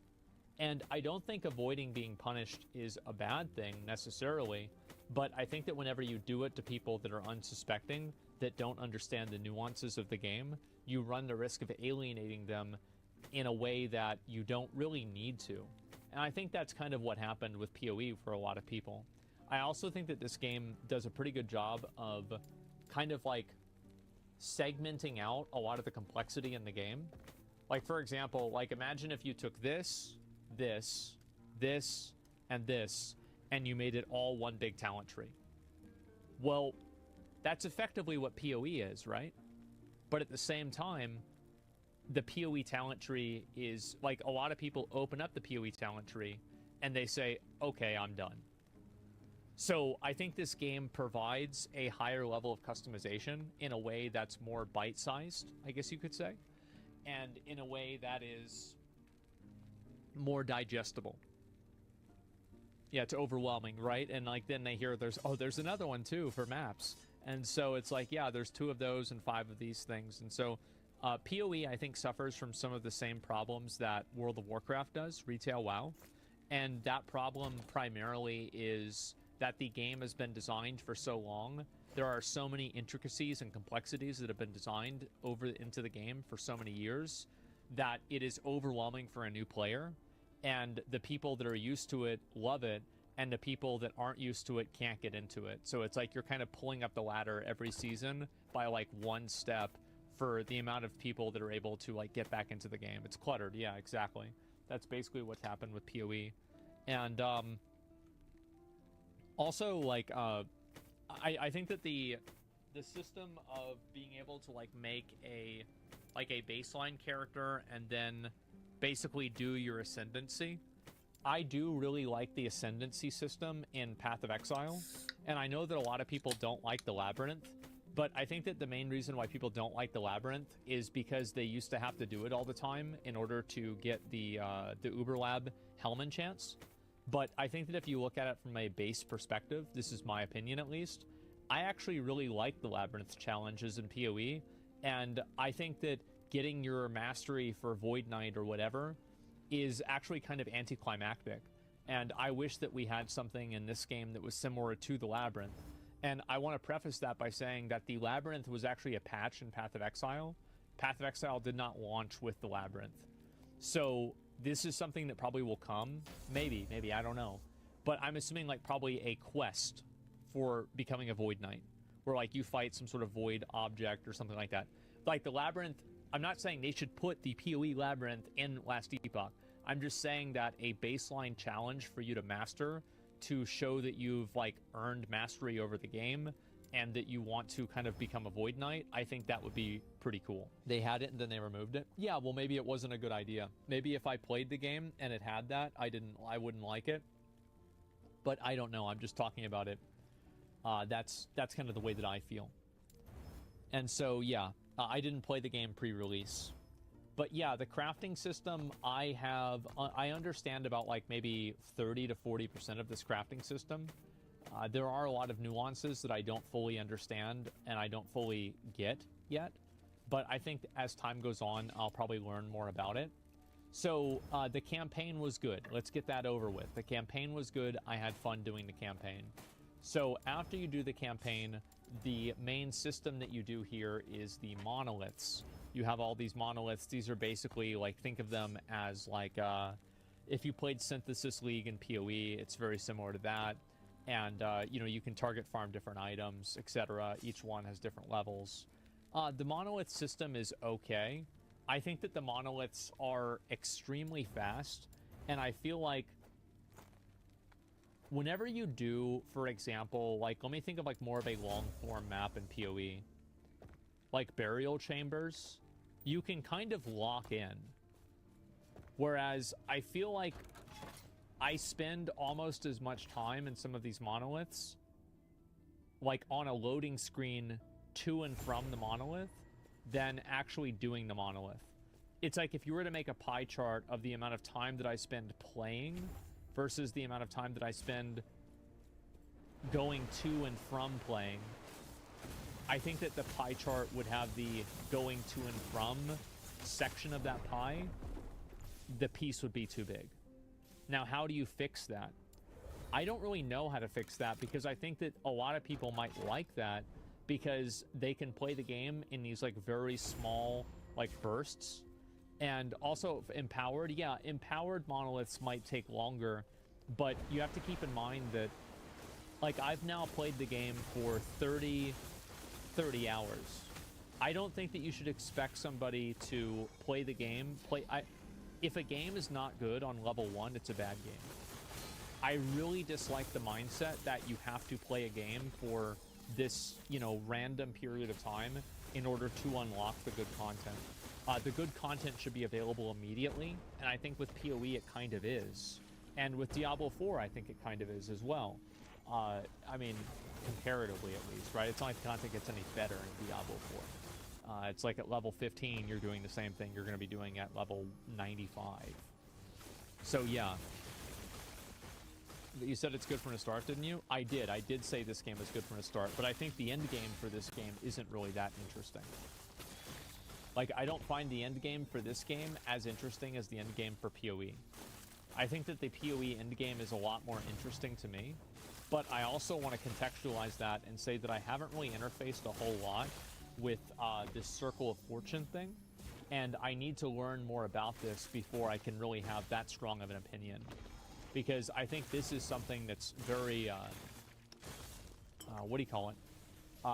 It's very impactful, and it does play a big role in the way that you're going to enjoy the game. So, 40 favor, yeah, and I will spend this time and figure all of this out, and that will make it more interesting. But overall, I do think that PoE's endgame system is probably a bit more interesting, but I also think that towards the end of PoE's map system, I actually don't like really high-end PoE maps. And the reason why I don't like them is that they're full of like all these multiplicative damage scaling modifiers, and your character just ends up getting instantly deleted randomly, and it's hard for you to even understand what you did wrong and what even happened. Like a lot of the PoE death clips, for example, you have to like go back and literally watch it at like frame by frame. I find this to be like very boring content and like very boring design, and I don't really like that very much, and I think it just makes the game less fun. And I think also, as somebody who played PoE from the very beginning, the game wasn't always like this. The game always had bullshit in one way or another, but the game has become more and more like this over the years because of the different like potential multiplicatives. Power creep tends to cause these kind of issues. Yeah, it's basically power creep. That's effectively what happens. I love the insanity that's the end game of PoE. Yeah, I like there's a lot of things about it. I just don't like the way that difficulty scales in PoE, and I think it's too random, and that makes it less fun to me. Whereas like in Last Epoch, I haven't felt like that same feeling of like super random difficulty where it's like not fun. It's like, okay, I'm doing really well, and then I get killed by something I don't really understand. So yeah, PoE before Atlas was very mid. Yeah, the Atlas map change totally, I think that was like Maven League or something like that. Or not Maven, this is Ritual. Yeah, that was crazy good. But I do think that like this is generally, Last Epoch just came out. Yeah, but I'm comparing it to that, and I'm talking about the things that I like and things that I don't like about it. I do think that whenever people talk about how Last Epoch is like the good middle ground between Diablo 4 and PoE, I think that they're definitely right. I think that that's true. Last Epoch, I think, undeniably provides a lot more customization options than Path of Exile. Or sorry, than Diablo 4. But it provides a lot less than Path of Exile. And I think that it also provides a lot more tools for you to kind of craft gear than Diablo 4, and a lot less than PoE. So there are a lot more decisions that you can make in this game versus Diablo 4. But if PoE is overwhelming for you, this game probably, if Diablo 4 is too little and PoE is too much, this game will probably be what's just right. I will say that this game, I've enjoyed playing it a lot. I've looked forward to playing it every day, and I've played it a lot already. So, yeah, he said it else. PoE didn't start how it is now. I believe a lot more will come from Last Epoch. I think that Last Epoch has a number of, in my opinion, like extremely elegant and intelligent solutions for problems that ARPGs have. Like, for example, I don't, like, if you took every single crafting material in PoE and you put them inside of this,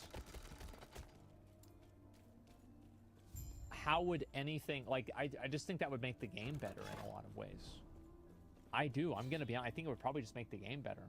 Because there are just so many unnecessary and annoying things to pick up and to do. It's like, oh my fucking god. Like, you're constantly trying to, like, manage 17 different types of currencies. Inventory management, I don't think, is a fun type of gameplay. And also, this game has larger bag space dynamically. And there's, like, an instant transfer materials. So there's a lot of things that in PoE are kind of like things that waste time. Oh yeah, I am missing my ring. Thanks, before I forget. Things that waste time that this game doesn't have. Inventory management is always ruined game? Yeah, I don't like that. But also, like, again, PoE's monetization system, like, it's not like it's really that bad. I just wish that, for example, like, you could do it whenever you're in your stash. Or, sorry, whenever you're not next to your stash in PoE. Yeah, always hate inventory in games? Yeah. So, a big amount of fun in this game is also a variation with how each class plays? Yeah. Upcoming cycles are focused on bringing in more in-game content? Yeah. I think that really the campaign is very much good. Whereas, like, whenever PoE released... was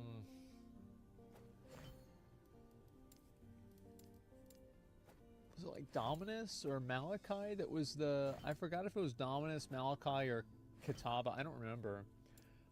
Which one was the last boss?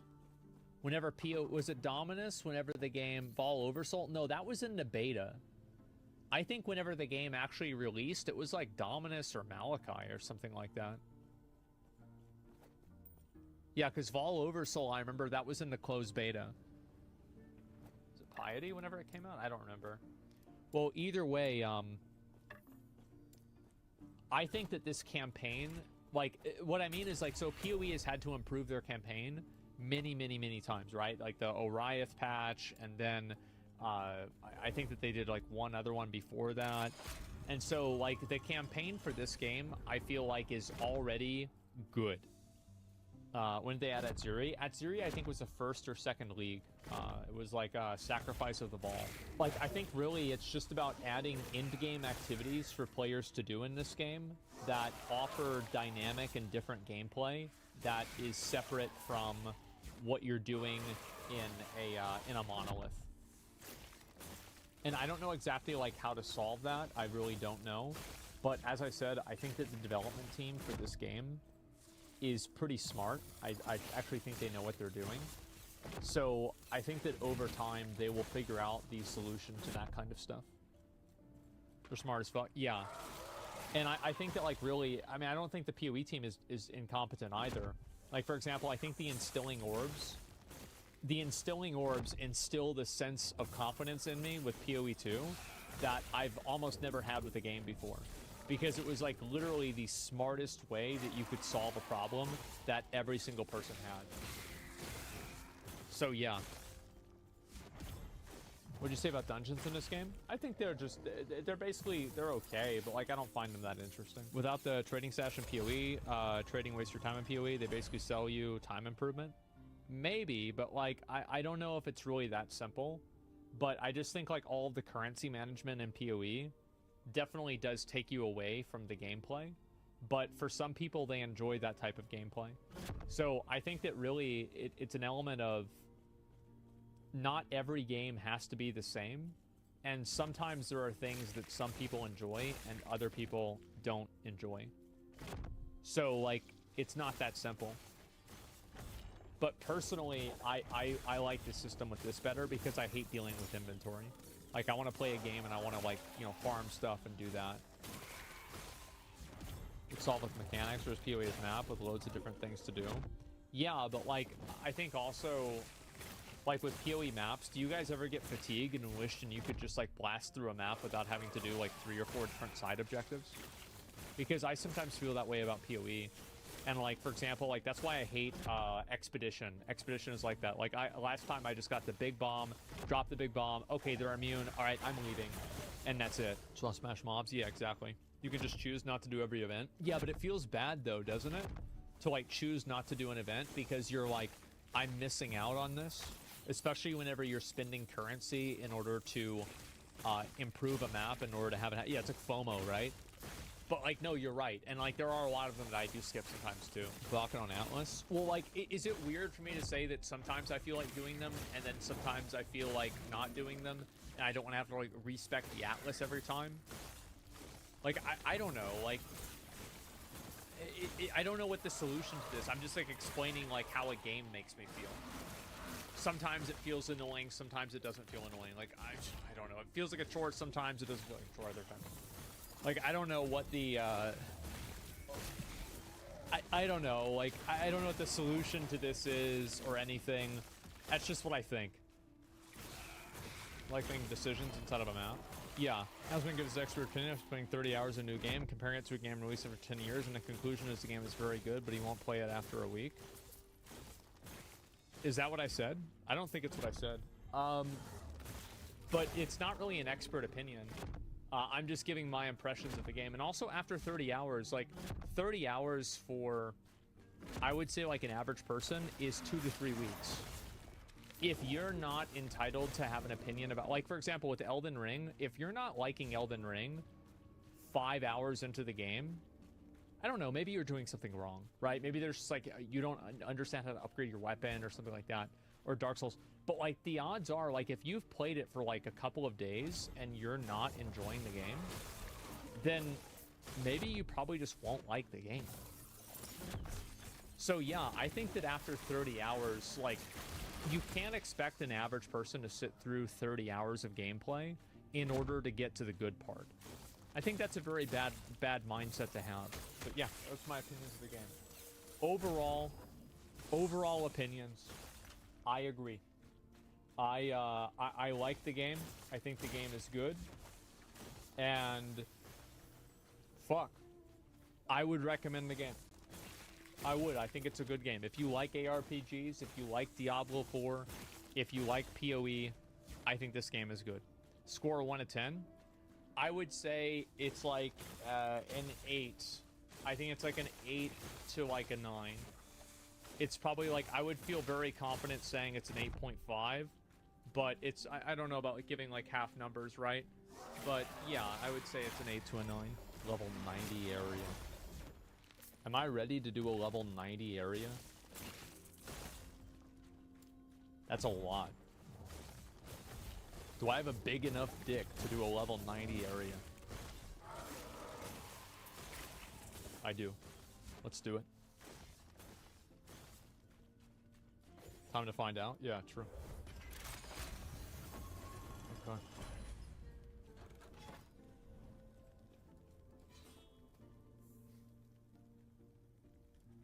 Maybe we can get a good scepter. Even though they're not very useful. Actually, I'm just gonna go for experience. So I got a weapon. Oh, I can't open my thing now. I'm just waiting for this to finish, and then as soon as this finishes, I'm gonna go ahead and start it.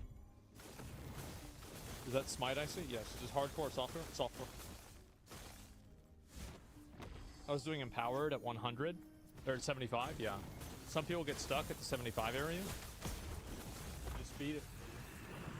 What was this? What was the level 75 boss? I don't even remember.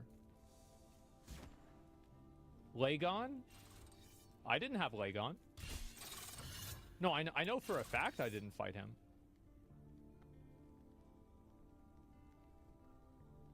Yeah. Lagon knees? Yeah. You're farming Terminus weapon and Grand Blue? I'm trying to get all the weapons capped. You went left side? Oh, okay. Is the black bird? Yeah, I don't remember. You can skip it. Okay. Wrong route. But yeah, I've got all my gear set up and everything. I got this. It's not a big deal. I just got it. It's just the way it is. Just have this item.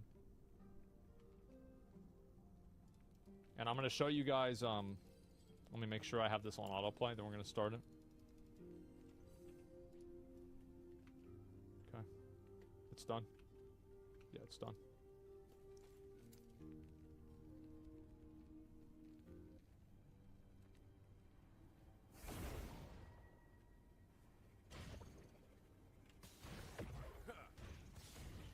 Okay. You guys ready?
Hey everybody, we're back. We are indeed back. You probably already knew because you clicked on the video.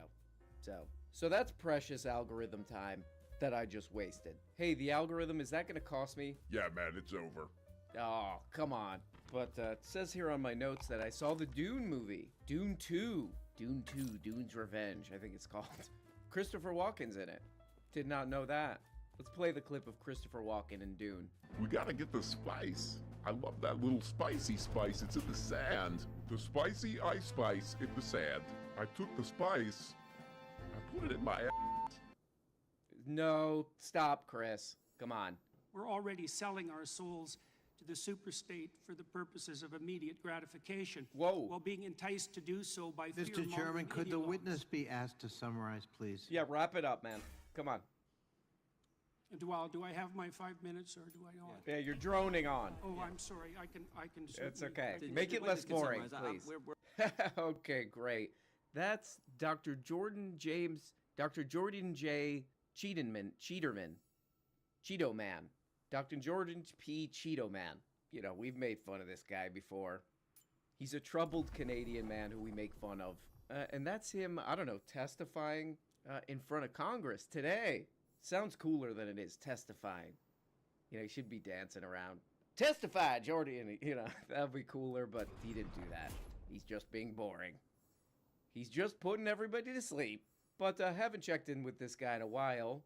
He is odd and deeply weird. So let's check out what his narrow ass has been up to. Okay, let's start with this. He's a great Twitter user. He's a Twitter power user, I would say. Check out this. What the hell is this? It's some post on Tweetin' and it goes, "Why is it crucial for girls to consider engineering careers?" I don't know why. Because inclusivity creates a more diverse engineering workforce. Oh, okay. So, you know, whatever, pretty generic post here from whatever this is. Here's Jordan's response. First of all, why is he responding to this crap? I mean, how did he even see this tweet? But he ats them. UNESCO! Lies! How many lies here? Lies! What is this guy so pissed off about? How did he get this tweet in the first place? And what is he so pissed off about? I mean, does he do this in the real world? You know, somebody's telling their 8-year-old daughter, like, yeah, honey, you could be whatever you want when you grow up. Be an artist, an athlete, an engineer. You know, then Dr. Jordy J backflips into the room. He's like, "No, you can't! No, you can't! He's lying! Your dad's lying! He's a liar! Ha ha ha ha! Jordy strikes again!" And then he jumps out of a window. I'm already hitting a bad point, you know? I've made fun of this guy before. Usually, like, halfway through the video, I'm like, oh yeah, I'm making fun of a mentally ill guy. Now I'm already like, oh man, I'm making fun of a troubled individual. Boom. Giving him that. Boom. Oh my god. Okay, here's another one. This one's even more troubling here. This is on a Hassan Piker video. The video's called Jordan Peterson Panics. Oh. After deleted interview gets leaked. And Dr. Jordan J. Peterman responds to this in the comments. "You're an outright liar! There's no leaked, deleted video and certainly no panic. You should be ashamed of yourself. You should be ashamed. I'm gonna get your little ass. I'm gonna give you a few of these. Boom. I'm gonna find you, anonymous YouTube user.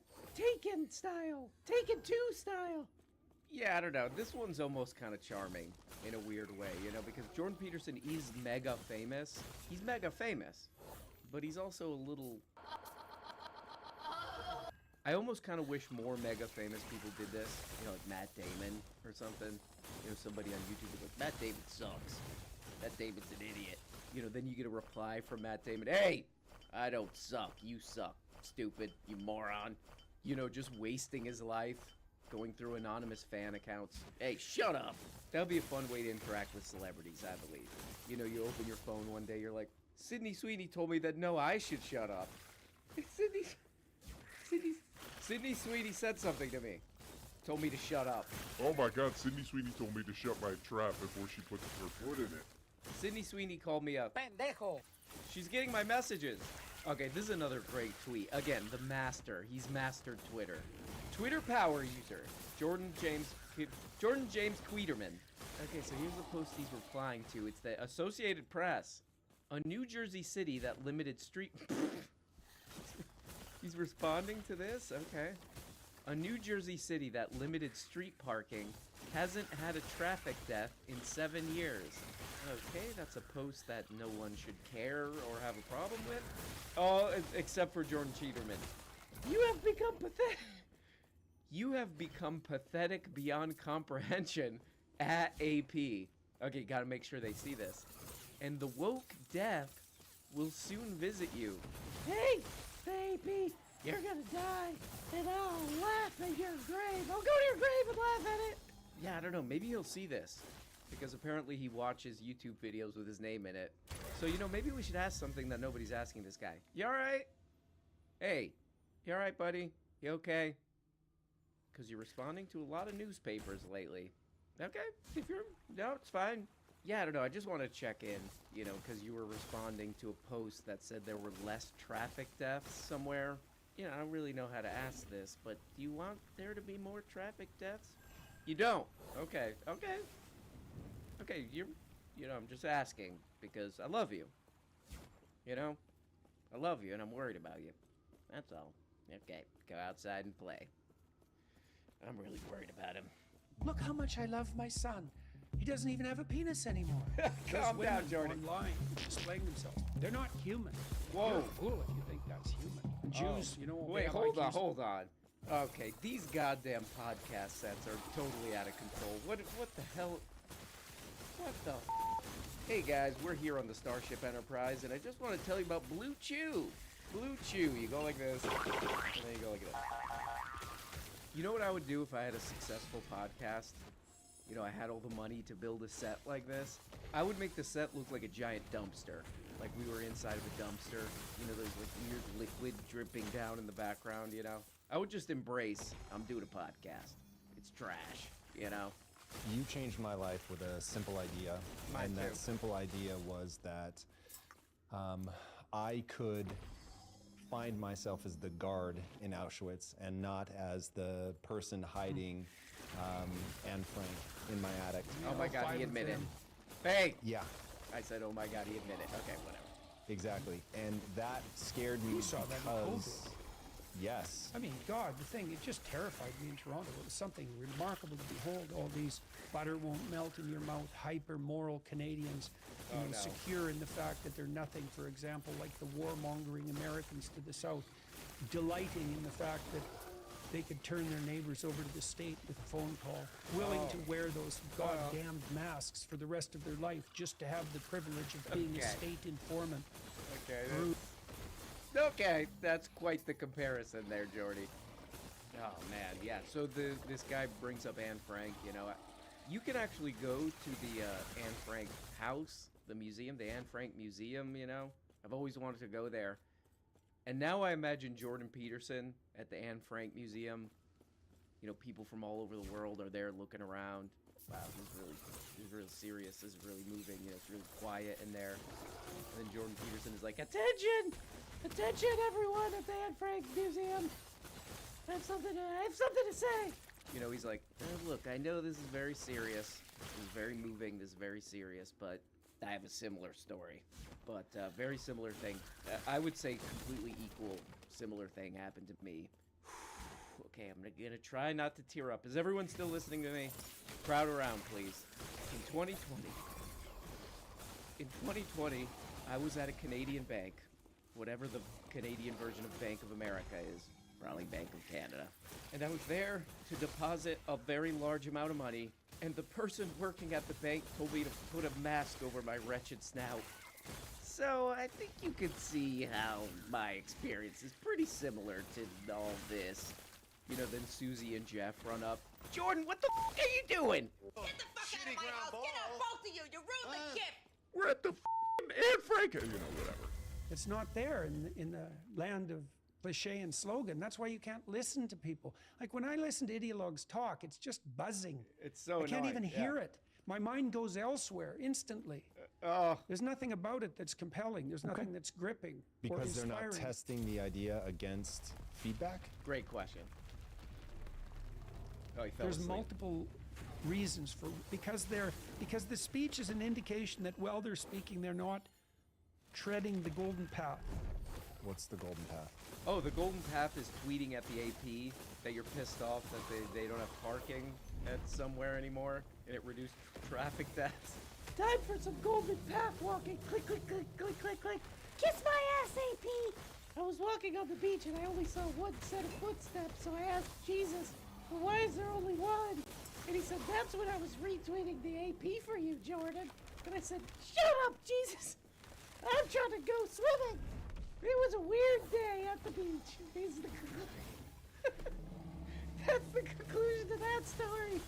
And it has to do, you said already that people can allow ideas to possess them. Praise God. So what idea should you allow to possess you? Well, Bible. the insistence in the Judeo-Christian tradition is that you should invite in the spirit of your ancestors. Right. A unified, monotheistic, creative, loving, kind, truthful spirit of your ancestors.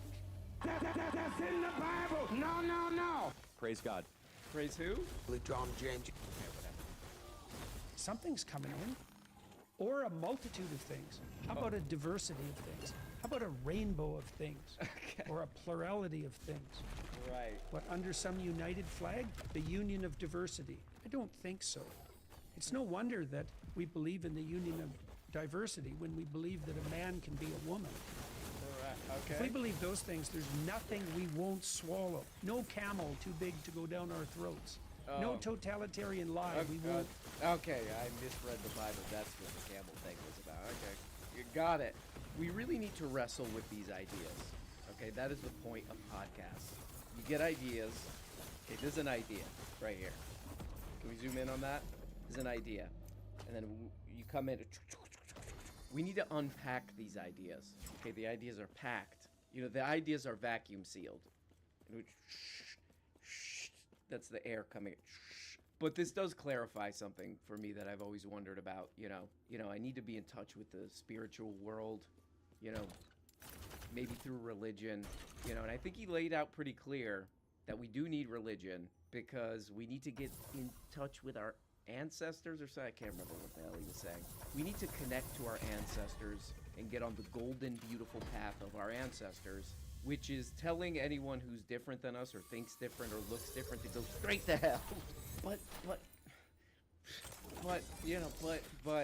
this is what spirituality and religion is all about, you know? That's what it's all about. You know what I mean?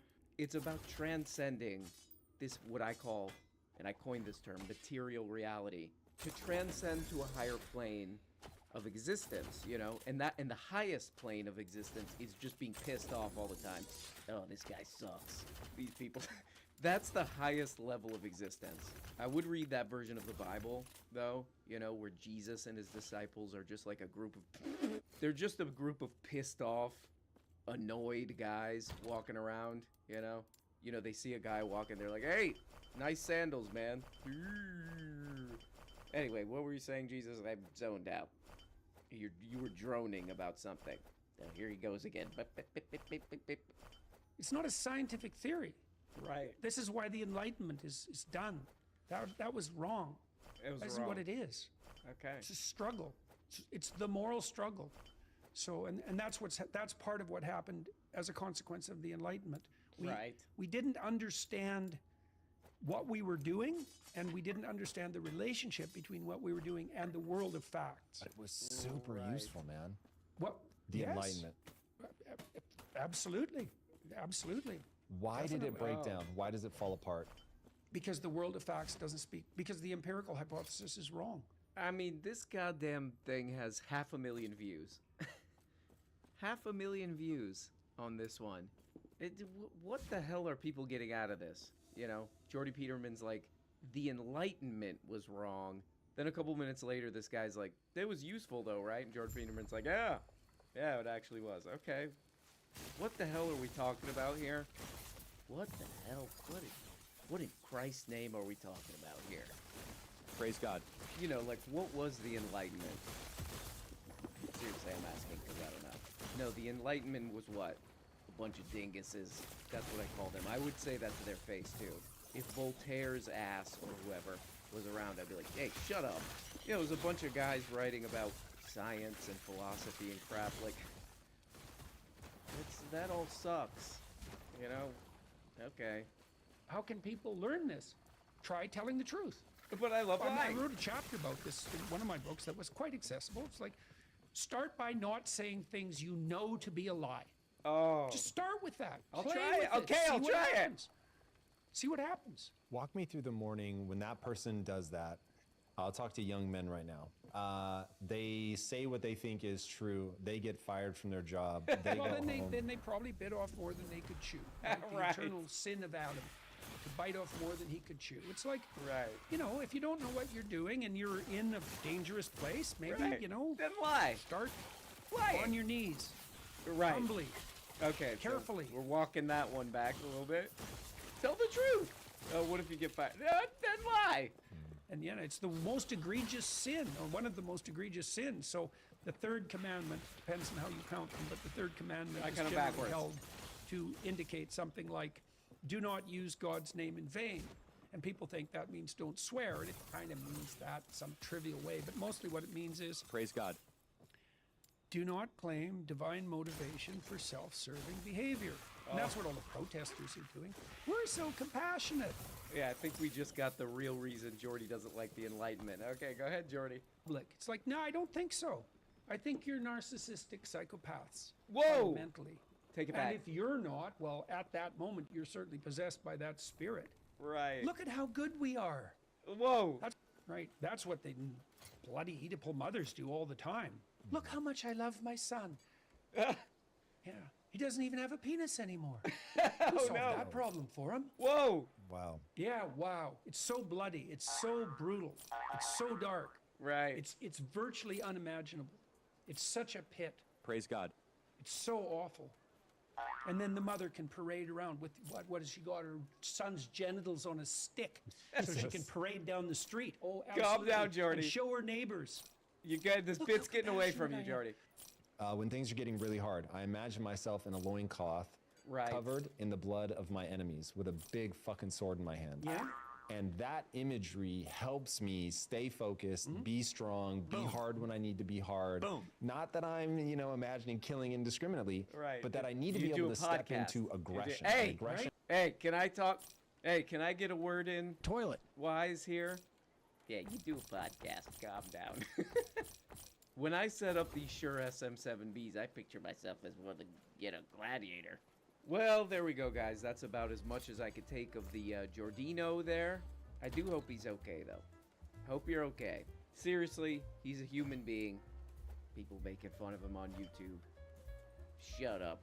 But I also hope that you guys are doing okay this weekend. I hear about what you people do out there during the weekend. You're going like this.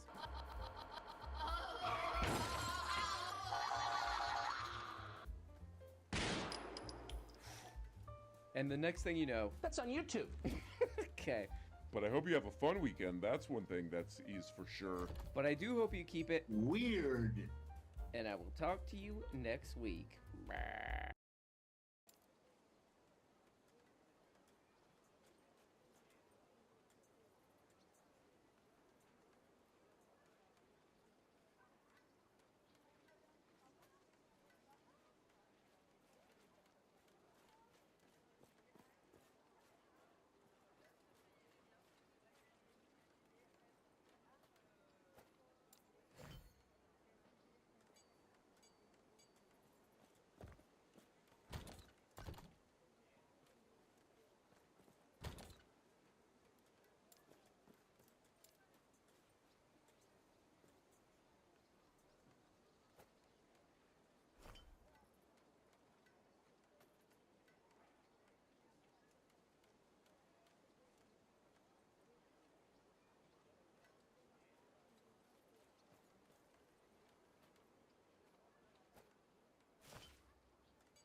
later.